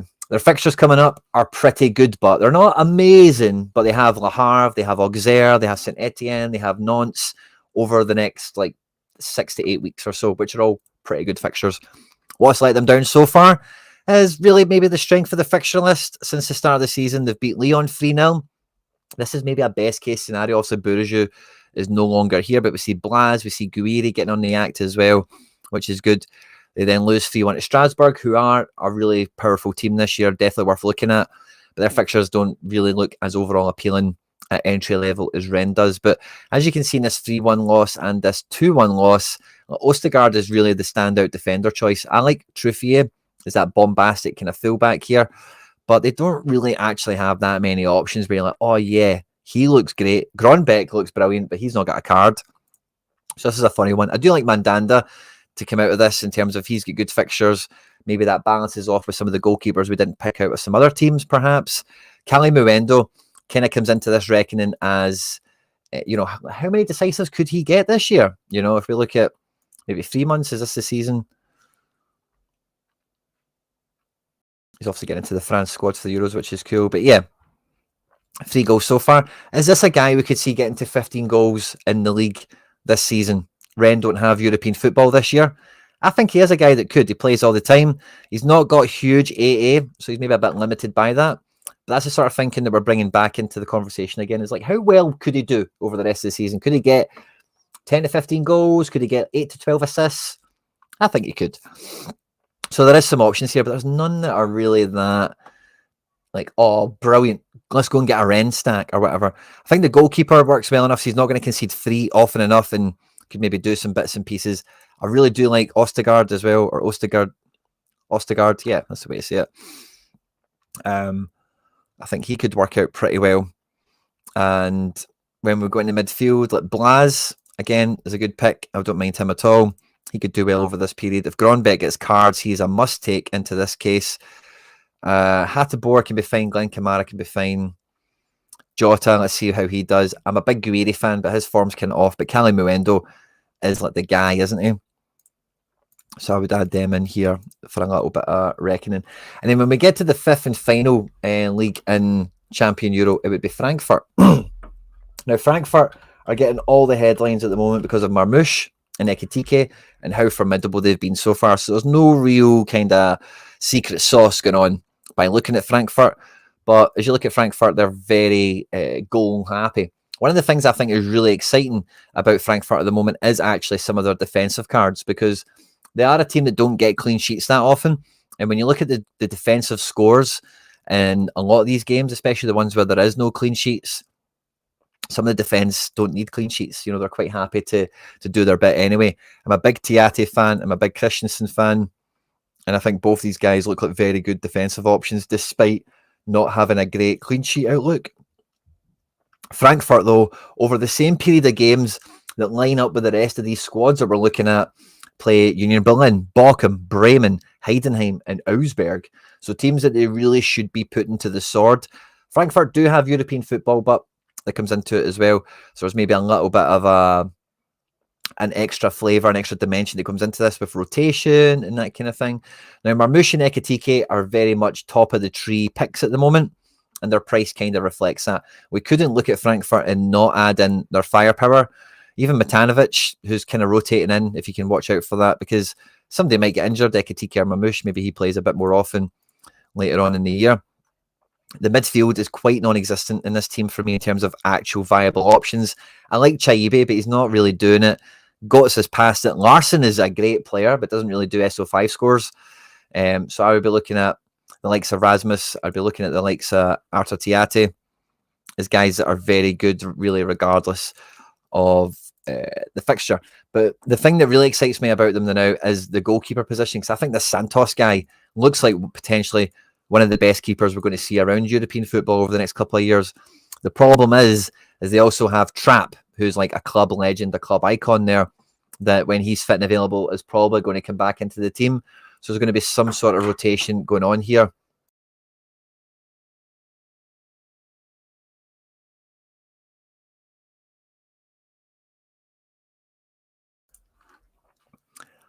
And Trapp at 34, he's probably not got much left anyway. This Santos guy's just signed a huge contract. And this isn't an ideal situation to get yourself into early, where there's not a number one goalkeeper going around, as it were. It's two kind of job share options, as it were. But like, for how good this guy is, wait for him to get benched, and then that's the time to go and get him. I think, you know, that's the time to go and add him in. So it's somebody I would definitely be watching. And Trapp is maybe somebody who is just not as sexy. He can maybe get if he becomes more reliable to come back in. But, you know, it's a bit of a messy one to watch out for.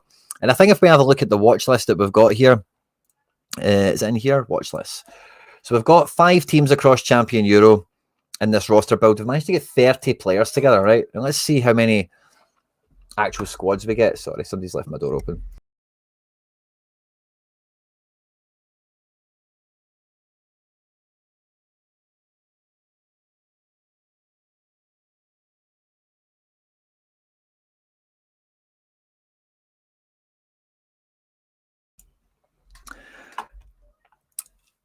I would be clear of Mandanda, as Almandar played well on loan last year in League Two. Kubisaki, I don't know. I don't doubt you. I don't overly doubt you. But the team he played for in League Two is now in League Trois, aren't they?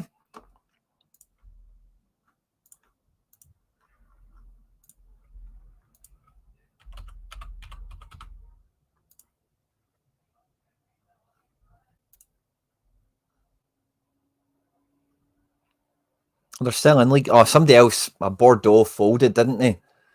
So that's why. Let's have a look. League 2. Archive. Last season. Standings.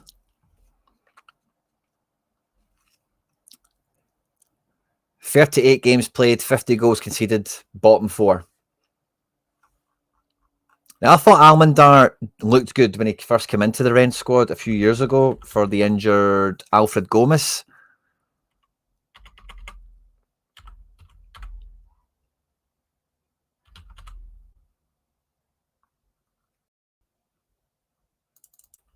He's got a funny spelled name, isn't he?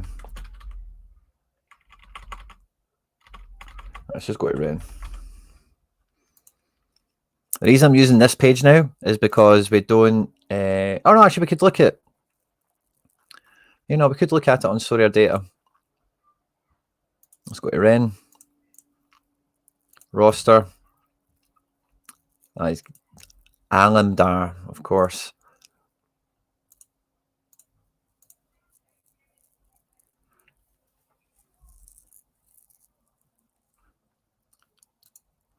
Error led to goal. Error led to goal. Error led to goal. 2-0 win. Yeah, he's decent in the clean sheet games. I don't know if you'd say this guy did well on loan last year. They finished in the bottom. Had 3 error led to goals. I don't know how many clean sheets are here, but not enough, obviously, for how bad they were. Did he concede 3 that often? 5 against St Etienne. Yeah, he didn't concede 3 too often, I suppose. But I was more impressed with this guy, like maybe his first time around when he was at Rennes. Yeah, it looked pretty good. Oh, sorry, wrong page, guys. He looked pretty good. This is his first stint at Rennes before he went out on loan. And then I'll put the Troy stuff back up since she's missed it. But yeah, a lot of error led to goals. Not that many clean sheets. I don't know. Maybe he's somebody to pick up as well. I wouldn't rule him out, certainly, but I don't think that's something I'd be worried about right now, especially. Now, this is a bit annoying. Oh, no, it isn't. There we go. It's got this section here. I never noticed that before. So if we look at the goalkeepers, we could end up with a Frankfurt handcuff. We could handcuff Mandanda as well, I suppose. But really, the keepers we're really looking at here is Okoye and Conde. So they're the 2 guys that we'll be looking at. And both of them at Classic are both quite well priced around the £15 mark. They've got great games. They've got a great defence. They've got good form. Very, very viable options. And between these guys, they're maybe guys you leave for later on or you don't need and all the rest of it. If we have a look at defence, we could then be looking at I quite like the Frankfurt boys, to be honest with you, for reliability. But maybe the Bijol makes a bit of sense in the Ostergaard because they've shown really big peaks so far. And I like Cardona for that fullback aspect. So yeah, I think let's trim this a little bit. So let's get rid of Trapp. Let's get rid of the Kauru Santos. Let's get rid of the Mandanda. So let's start off with Conde and Okoye. In defence, I'm going to bin the Toure. And I'm going to bin Tiati. I think Christensen's a wee bit more attack-based, and then we've got 2 attack-based defenders in Cardona and Christensen, and 2 rock centre-back guys that can get good AA and get the rod, like 5 goals a season, 5 decisives a season, however you want to think of it. If we then look into midfield, we have Blas, we've got Parejo, Baena, Andre. We've really got that Wolves midfield, plus a little bit of the Villarreal midfield, which I actually think this is a nice balance for 2 lineups. You add Ludovic Blas in there for a little bit of a differential. I actually really like that midfield. I wouldn't actually trim it too much. Again, looking at the prices of all these guys, I think it's very nominal. And then if we go into the forwards, we are looking at way more options, aren't we? There's actually a lot of forwards picked up in this session here. So we still like Tovan. I like the position of Hwang. I think we could probably bin... I think I'd probably bin Moreno because you're not going to get to use him anytime soon. I'd probably take out Akamak for the rotation issues. Atanovic could probably go as well. You're looking at the price now of Ekitike and Marmoush. These are the guys that will take up a lot of budget if you're to add them in. But Calamuendo is fine. Pepe is fine. Brenner, I would probably bin. Lorenzo Luca, I'd maybe keep.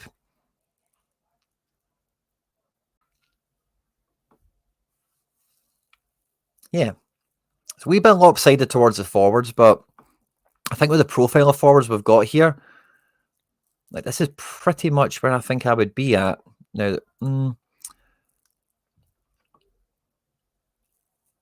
Yeah, I think we would.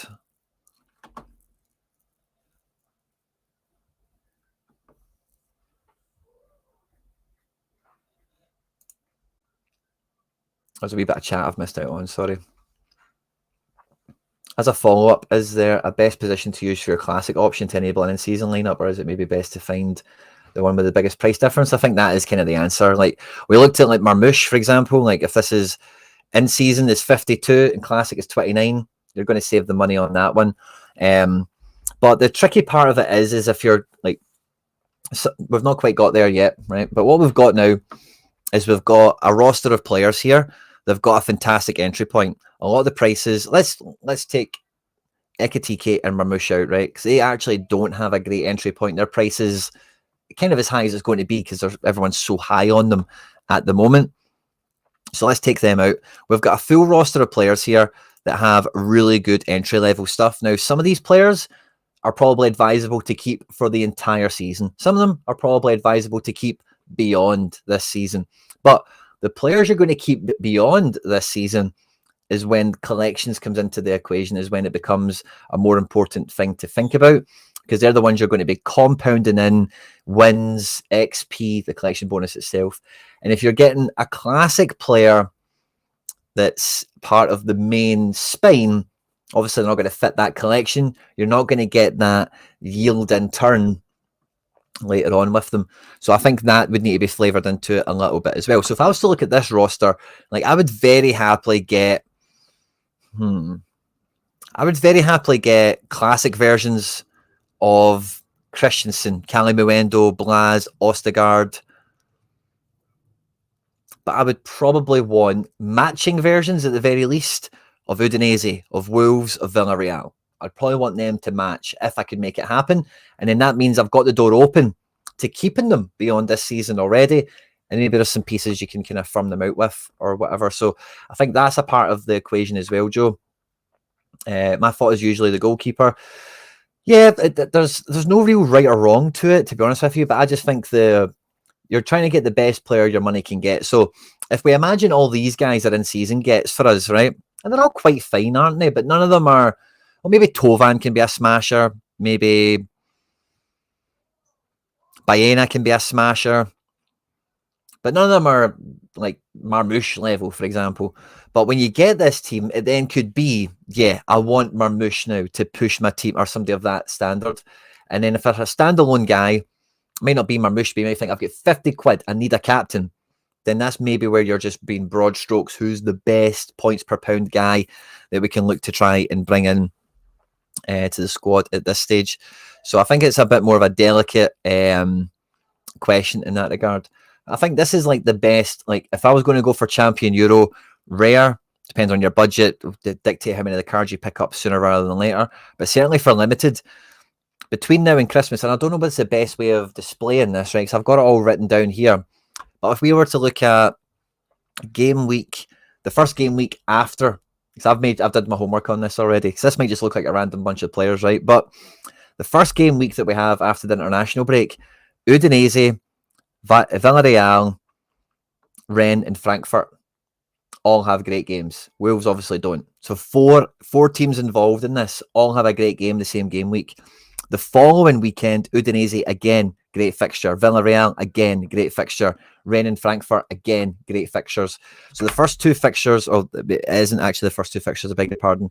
It's the 25th of October and the 30th of October. They have correlation. They have good fixtures at the same time, which is what we're after.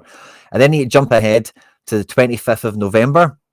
And again, Udinese, Villarreal, and Frankfurt line up perfectly. Good games the same game week. They're playing Empoli, Osasuna, and Bremen. Good games for them, for who they are. The 1st of December, that game week, we then have Udinese playing Genoa. We have Villarreal playing Girona, who will have midweek football to wrestle with at that point. Rennes play Saint Etienne, and Frankfurt playing Heidenheim. On the 8th of December, Udinese play Monza. Villarreal don't have a great game. Rennes play Nantes. Frankfurt play Augsburg, and we've already seen that Wolves basically have that whole fixture section looking pretty good. So these random players all have really good entry points, and despite not being in the same league, in the same club, do actually have the fixture correlation that we're after in this immediate term.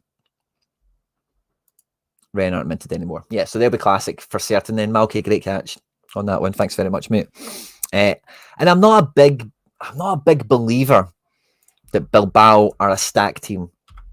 Bilbao don't score a lot of goals, although their attackers are very AA friendly. The Williams brothers, and what's the striker called? He's got one of those Basque country kind of names, isn't it? Guruzeta, yeah. And Berenguer as well. Like a 2-1 win here. Look how many guys have broke 60. A 2-0 win, yeah, it's against AZ, and maybe do a bit better in Europe. 1-1 draw is actually better for them than a win, isn't it? 3-1 win. Again, you'd expect that to be the best scores we've seen so far, but it's not. 2-0 win. Look at that. It's just, it feels like a really hard team to get behind for me. The Williams brothers, I'm a big Sanchez fan as well. There's some guys that are maybe a bit easy to say, oh yeah, he's a good guy, let's add him in. But when you see what their games look like and how good scores come about, it's a bit all over the place, you know, really. Like 2-0 away to Leganés, like you'd think the attackers would have a field day, but it's a defence, you know. And then a 3-1 win to Celta Vigo. I suppose the attack have been right in amongst it, haven't they? But I don't know, I find that underwhelming to look at. 3-2 away in Las Palmas. Yeah, that's a bit more what you're after. Both the Williams brothers playing an on-song. And they went into 10 men here. Maybe missed that on the first pass. Simon, Vivian, Sanchez, Guruzeta, Williams. That works as a stack on paper, but I just can't get behind it, personally. The fullbacks do get nice scores. I think we can see that here. That's actually probably a really great attention to detail you've brought to us here. But yeah, DeMarcos, they do have a few full-back spot rotating around here, don't they? Makes it a bit busier. But the full-backs do score well. You're very right there. Right, very, very good.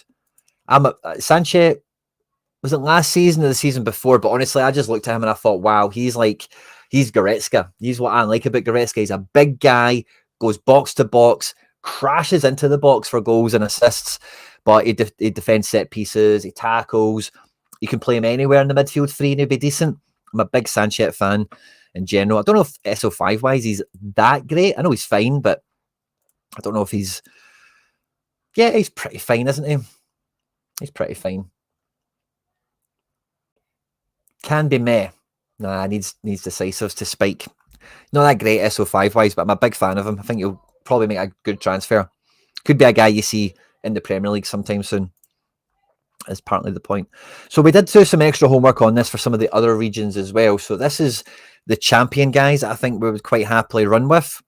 We've got two goalkeepers here. We could play two lineups with really good strength, you know, and you're maybe picking your battles on defence, picking your battles on attack, rotating some midfielders with who you think has got the better fixture, who's in the form. But I think we've got two really solid lineups here. If we look at the price of it all before we start to pollute it with different regions, the cumulative price of this is £149. I don't know if that's classic or in season, probably a mixture, depending on how the stats are caught. And if we look at it, yeah, can we look at it for rare? I don't think that's that bad for a rare rig, is it? Two goalkeepers in it, some set piece monsters. It's maybe not too bad.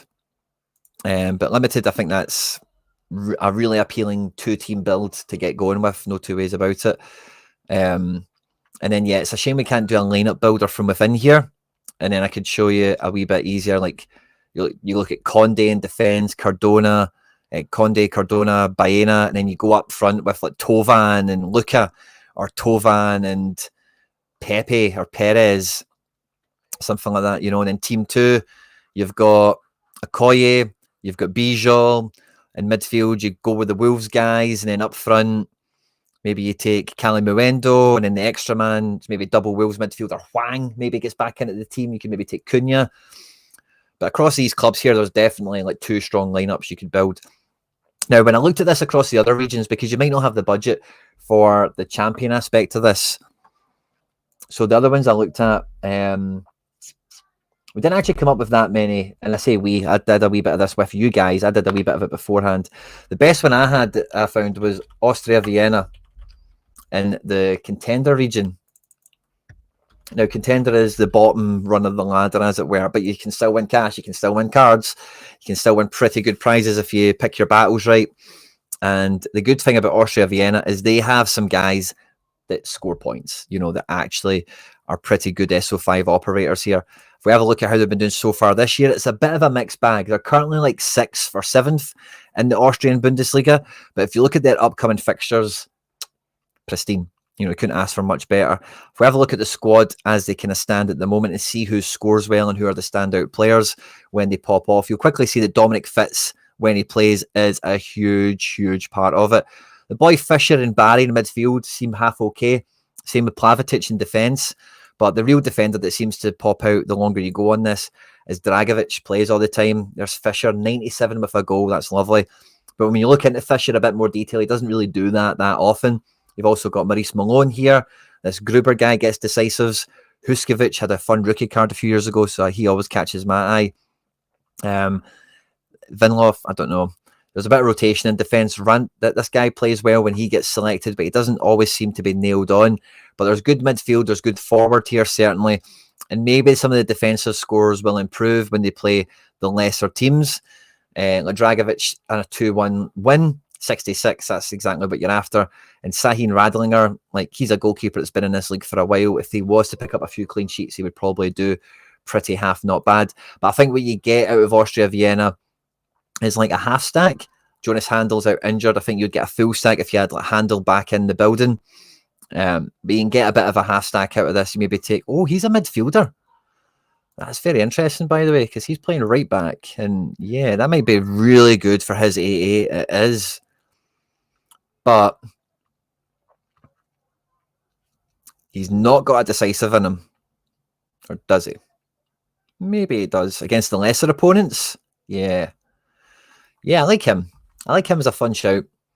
So let's add him in. Let's add him in. I would add him in as a midfield card, no problem. I would add in Dragovic, I beg your pardon, as like the veteran in the squad, formerly of Leverkusen, a proper Bundesliga level defender in his day. And Radlinger at £3, like, I think he's definitely an add-in. He was on the road to glory last year, Radlinger, so he's definitely a player I know you guys rate already. And then who else are you really looking at is like a guy you can rely upon? Prelic, Malone, Gruber all look kind of fine. When you see the price of Gruber, actually, is really hard to look past. So I think I would add him in. And then you need to take Dominic Fitz. He's the captain of the lineup you would make for this. But you can get like an Austria Vienna spine here. And then in contender, you could go and get some wacky, some wonderful wild cards. And this card could be classic if you bought all those guys in season. If we go to the contender region, filter, and just see some of the top scorers. If we look like Barco, 29 for a limited, I think it's pretty good. His rare price is a bit obscene, but at limited, he's very viable, of course. Muhim as a defender, very viable. Cecinya's season is close to ending. Hakon Evjen, yeah. And as you can see, there's lots of guys in China, guys in Scotland, Julian Green in the Bundesliga too. There's lots of wild card fifth man guys you could bring in. Like you could bring in Marvin Wanizek, who is like a bit of an OG in the Sorare community, as being like the cheap man's Oscar or Kimmich, or however you want to think of it as. So you could bring this guy in as the wild card to add on to the Austria Vienna piece, which, you know, I don't think is a bad move at all. You captain him, you go into in-season with the Austria guys while they've got a good fixture. And then further and beyond that, take it as it comes. You know, maybe you move on from them. Maybe you lean into it a bit further because they'll have a split. Maybe they're in Europe next year. You can use the watch list from Concepts. Oh, that's fantastic. Now, I'm a big fan of the Concepts, and this is very useful for you guys out there, by the way. If you go into the Builder tab and then hit Concepts, you can just build a phantom team, and it'll tell you how they would have done. But how do we add in your watch list? Nice. But what watch list?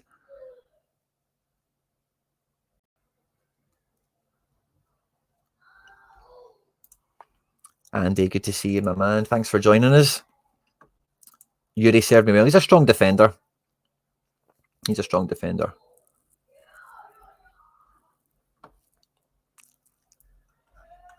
So this is just every fucking watch list, isn't it? So that doesn't really help me too much. It kind of half helps, I guess, doesn't it?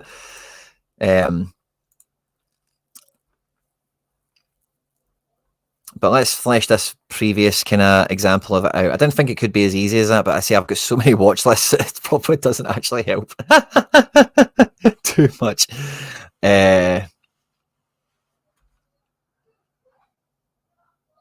Conde. I actually prefer Okoye for goals. Where's Okoye? And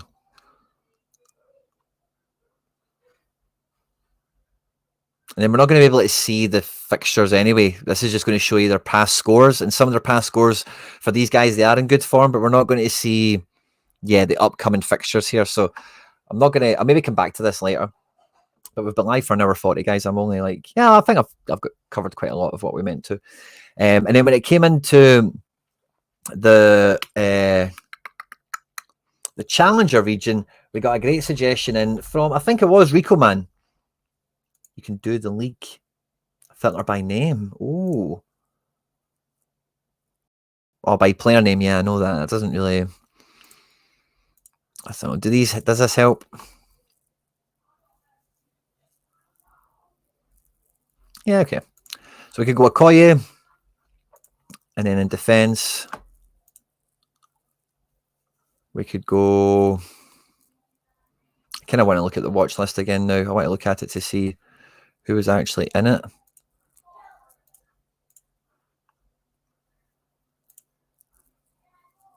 Right, let me 2 seconds. I'm going to copy the link for this and I'll put it in the chat now. So if any of you want to follow this page, you can.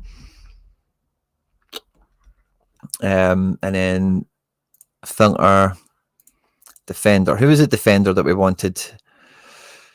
I would probably go with Okoye. I would probably go with Christensen. I think he's got good AA, good spike potential. He doesn't really need to get the clean sheet.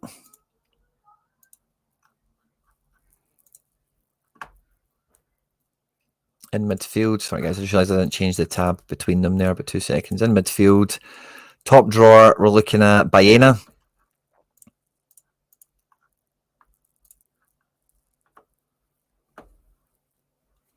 Top drawer, Baena, there he is, boom. And then up front, we are looking at top pick, Tovan. So let's find Tovan. Oh no, this is still mids.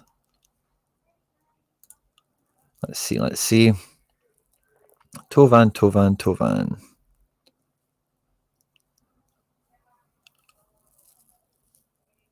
There's Luca. Tovan can't be far. There's Wang. There's Delafeu. No, it's not him. Where the frickin' fudge is the Tovan? Maybe we'll fit there. He's there. Found him.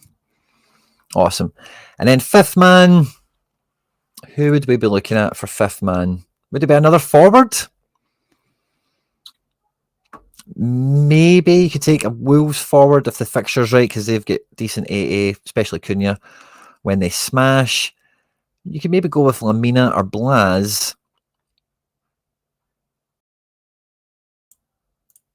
Is there another defender we could look at? Maybe the Cardona?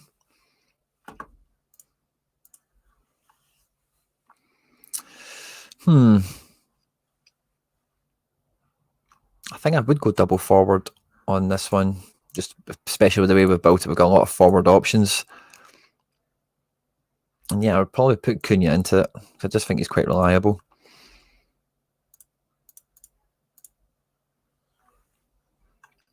And then we'll maybe see a wee bit, we'll be able to see some historic scoring from this 5 at the very least.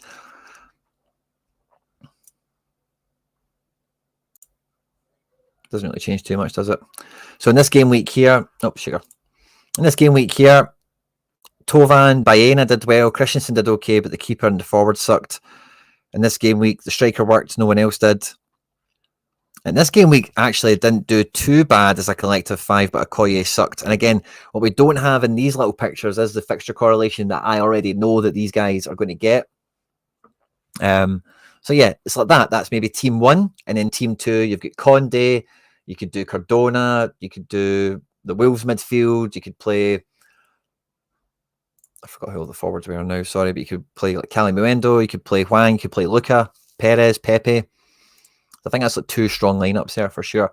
But when we went into the other regions, the one that Rico Man recommended to us was Mechelen. Now, if you look at Mechelen, the great thing about them is they actually have a guy in each position that I would be happy to add in. For me, Ahmed Touba is a fantastic defender option in this region. He's a guy that's shown that he can get the scores, he can do the right stuff, even in his short time in Belgium already. He's a real make or break so far, but if we have a look at his all-time and we have a look at him when he was in Warwick, a bad team in Holland. Like, this is a guy that can defend, they can get big scores when their back's against the wall and they're getting pumped off somebody. You know, this is a defender's defender. And, you know, you get really good underlying stats as well for passing and that kind of thing. I'm a big fan of him in terms of just like a budget kind of option defender, as it were. So I would add in Touba. Have I added them in already? Sorry. No, let's add in Touba. The goalkeeper, Orton de Wolf, is kind of fine. At 27, he's just been called into the Belgium squad to be like the third choice keeper or something. And again, at the price you find him at, wrong button, I think Orton de Wolf could be added in pretty comfortably in this as well. But I don't think their fixture list is that great, right? But it is fine enough. But as you can see here, they've got the likes of Sorare, cult hero, Bobby Scoofs, who can smash, who can do what's needed. Same with Nicholas Storm, who's a forward. So you get that nice budget stack element out of this team. They're in a region that's competitive. It can be quite unadulterated how competitive it is, to be honest with you. But to match that, you need a midfielder that can break 90, a forward that can break 88. You need these kind of things. And then the likes of this full-on guy and Pafulke, they've got some other pieces in here that you could make a full 5-man effort out of. And in the right game, look at this guy. Midfielder playing centre-back. He's somebody you could bring into the fold as a squad option. And if he's fit and available, you know you've got him. Just looked at his stats here. I know I didn't change page there, sorry. But between Van de Eyden here, Pafulke and Full-On, you could round that out. But even at that, you can get a nice Mechelen spine in there. And then similar to what we're saying about Austria Vienna, same kind of thing. Although I would say Austria Vienna's fixtures are better than Mechelen's, you can just go and get that classic captain, that stud piece to kind of just push them over the top, get that differential into the squad. And then the last one we found, and this was a bit of a happy accident, but then it wasn't really that happy because Braga have got great fixtures coming up, very formidable at home, also playing European football, but they don't actually have that many cards generally, and they don't have many cards that are actually breaking into the team or fit and available for the team right now. But, you know, this is a bit of a left field one. You know, the goalkeeper is actually really good, although he doesn't have cards. But all the guys that do have cards, especially this Ferreira guy, he's got a lot of potential to score a lot better than what we've seen of him so far. If we have a look at his scores already, he's already shown a little bit of it, but he's just came from Serie A. Moving from Serie A to Portugal for me is a good move. SO5 wise, it should be a bit easier for him. There's this bright R&B guy that's came in from Germany. Could be worth a punt. Rodrigo Salazar is a good set piece taker, but he's currently injured. And this is a guy that when he comes back to fitness, like he rocks, you know. We've also got João Moutinho in this team. Old Gold does very well when fit and available in this squad. Ismail Garbe from PSG. This guy from Reims could do okay when he gets into the team. Gabi Martinez, I don't know, but guys like this that move into Portugal can score very well. He's done okay so far without being spectacular. I think you would agree. But the card I'm the biggest fan of in this one is Bruma. Bruma's a guy who's been around the block once or twice. He doesn't actually have very many cards in the grand scheme of things. And he's not been in the team that often recently, but as you can see, this guy punches in bunches. He's a big game player.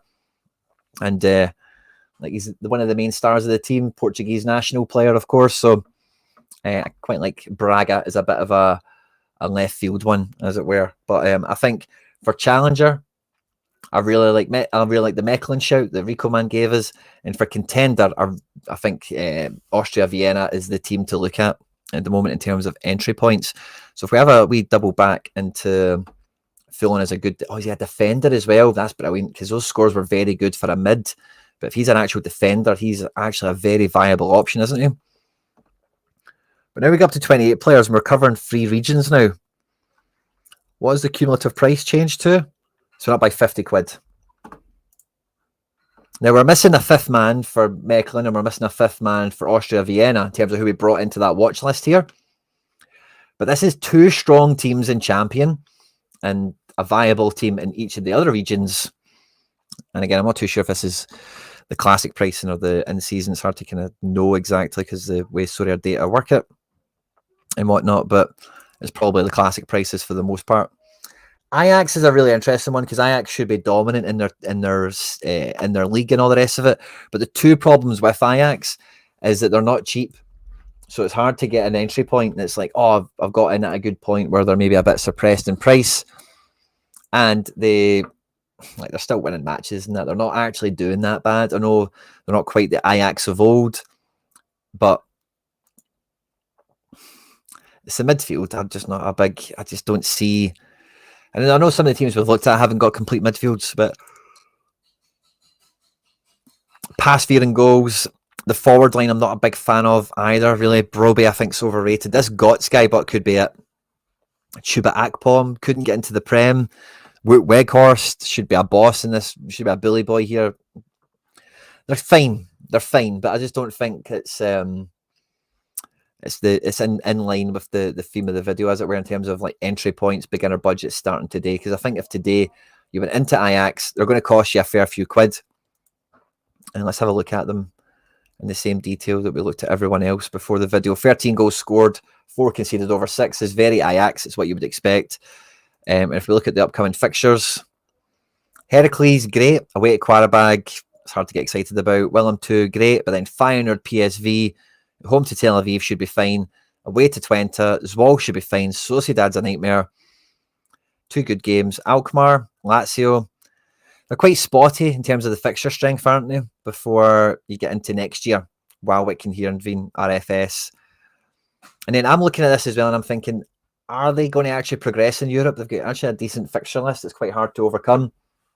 And maybe the entry point for Ajax isn't today. Maybe it's a little bit further on once they've dropped some points in Europe, perhaps, or after Feyenoord PSV games. If they don't pick up maximum points there, you can see their prices moving back. So I just don't think it's the time to get Ajax. Yeah, Qarabag away after Feyenoord PSV. That's probably the time to look at Ajax.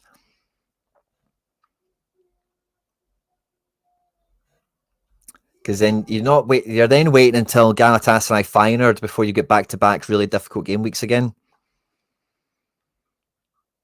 PSV Alkmaar side by side, but then after that, yeah, it's quite. So yeah, I don't think the entry point for Ajax is quite yet. I would wait for Qarabag and the big double header they've got with PSV and Feyenoord to happen. First of all, for thinking about entry point and prices and trying to catch teams on an up. Personally, because it is all about the entry point of it all, as we've kind of mentioned a few times. Yeah,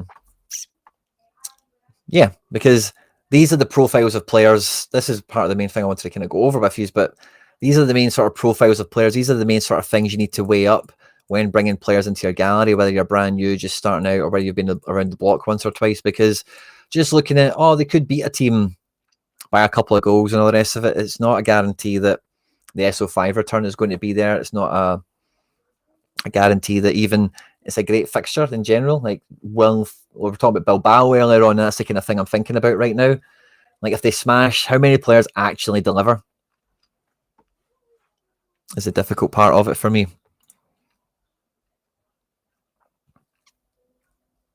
And where the fudge of the watch lists went.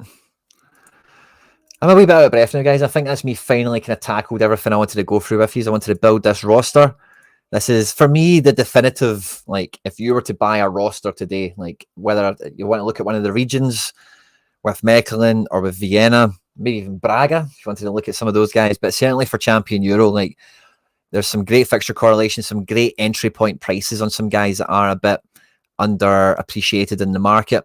We could add in Marmoush and Ekitike into this if you have more of a budget, and they would correlate very, very well with a lot of these players, particularly in the champ region, of course. And then you get some midweeks you could maybe think about with some of these guys, but not a lot of them. But yeah, that's kind of where I'm at, guys.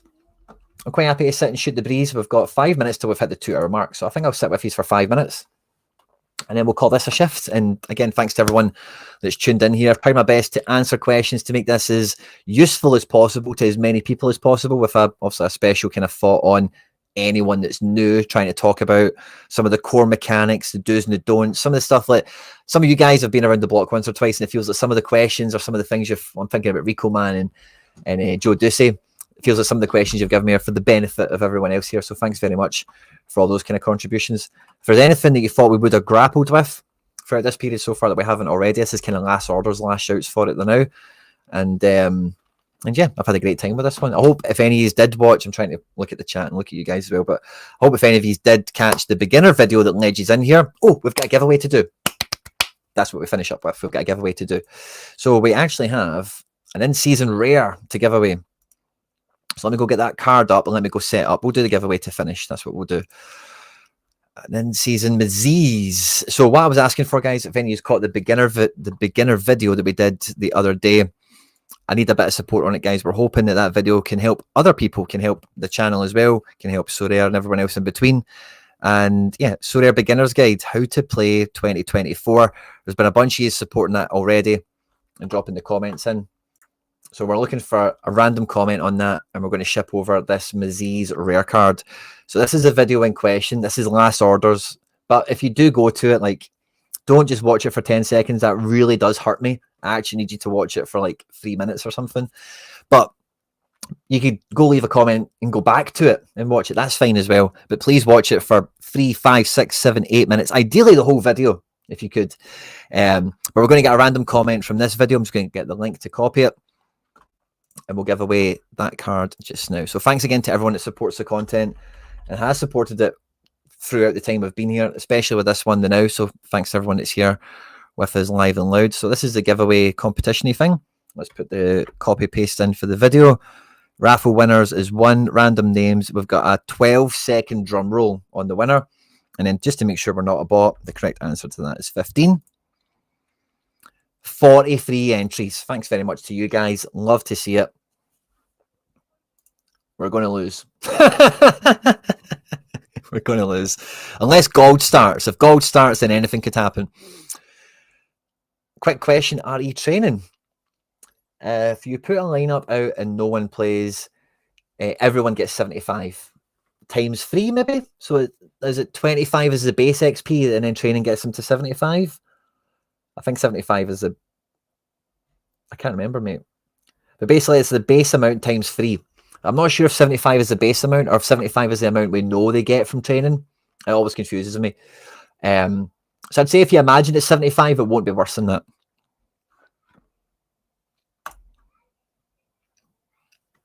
And here we go, guys. Thanks again to everyone that took part, to everyone that supports the channel. It means everything to us. We did some gallery reviews for the paid members on the channel.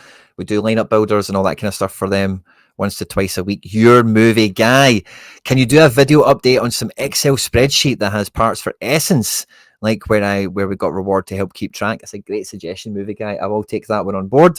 And thank you very much for your comment. You have won the in-season Yusuf Maziz. If you're here the now, movie guy, thanks very much. I'll get in contact with you to get that reward shipped out. So thanks very much again for that. Let me just go and find the comment. I'm just going to go tell him now. And then I can chalk that off as I've done that, and I'll just wait for his response so we can go and ship it out. Congrats. You won Maziz. Rare.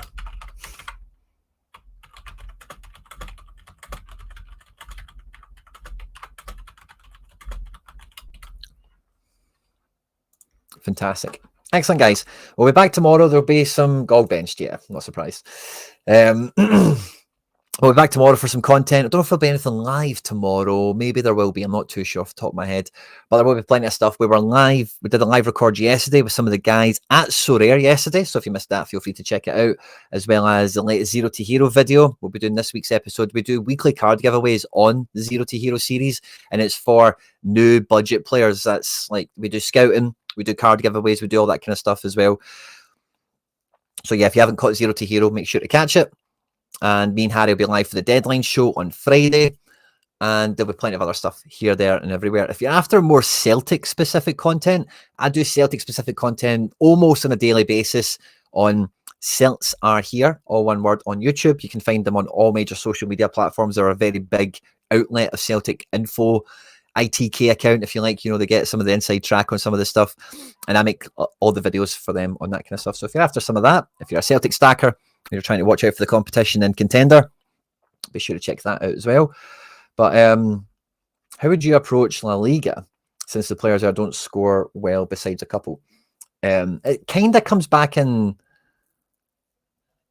Paulinho's went to Mexico. You guys are going to derail me on the outro here, but I now really want to see Paulinho in Mexico, because Paulinho, is it Toluca? Oh, is this Paulinho? I was thinking about the Leverkusen one. Jumping Jimmy's. That's good. Was that the one we were meant to look at? Because a few Paulinhos did come up. Yeah, he's still at Miniero, the one I thought it was around.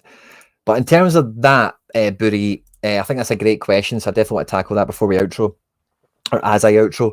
But the way you tackle that is a little bit law of averages, because La Liga is a league that, as you will know, is primarily dominated by the big three nowadays, formerly the big two. But there is always two or three other clubs that push the top four run, as it were. And you really need, it's law of averages for me. You might want to have a card that's not in a stack. Like, you know, Betis was the big stack everyone's talking about. Villarreal will be the next one, I'm sure. But if you have those stacks, you want to probably have like a player from Barca, from Real, from Atleti, maybe, probably not. Or maybe even another good stack that's just not that one. We looked at a lot of teams today that had good defence and forward, but no midfield, or vice versa.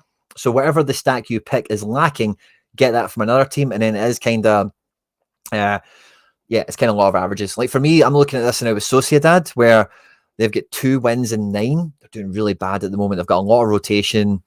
But when I look at their games, I think Sociedad will be in the mix for European football. When do they get in the mix? Okay. Girona, tough. Europa, tough. Osasuna, tough. Seville, tough. Pilsen, a bit easier. Barca, and then their derby, very tough. Ajax, Betis. But then we get Leganés, Kiev, Las Palmas, Celta Vigo. Villarreal will be tough. Valencia will be tough. Maybe it's this kind of run here. They should get some points on the board. Yeah, there's a nice little run here towards the back end of the season. Maybe they make a bit of a late charge for it. Let's see how far they go in Europe as well. But I do think La Liga in general is a law of averages play if you're not taking a big three team and spicing it up with some sort of differential strategy. Maybe like Betis and Villarreal, you're explicitly looking for a good fixture list to attack. But if you're taking a stack and running it for the season, you kind of need to blindly plug in and pick the best guys and maybe get a differential captain in general. Otherwise, you need to go to Real and Barca, get the best guys, get a collection around them, and pick the best 5 and beat everyone else with them. Oh my God, this is going to be comedy gold for a while, isn't it? Tuchel is confirmed the England manager. On that note, guys, good morning to you, Daniel Cooper. And yeah, thanks to everyone that's joined in the stream today, whether you've been watching this live or after we've been live. Thank you very much. When we dive into that La Liga one in a bit more detail in another stream or something like that, I love great questions from you guys. I hope you have enjoyed the stream today for all the 2 hours and whatever it was. I had a great time. I hope you did as well. Don't forget to like, subscribe, share, and retweet, and all that good stuff. Stay out of trouble, and we'll catch you on the next one. Take care. Bye-bye.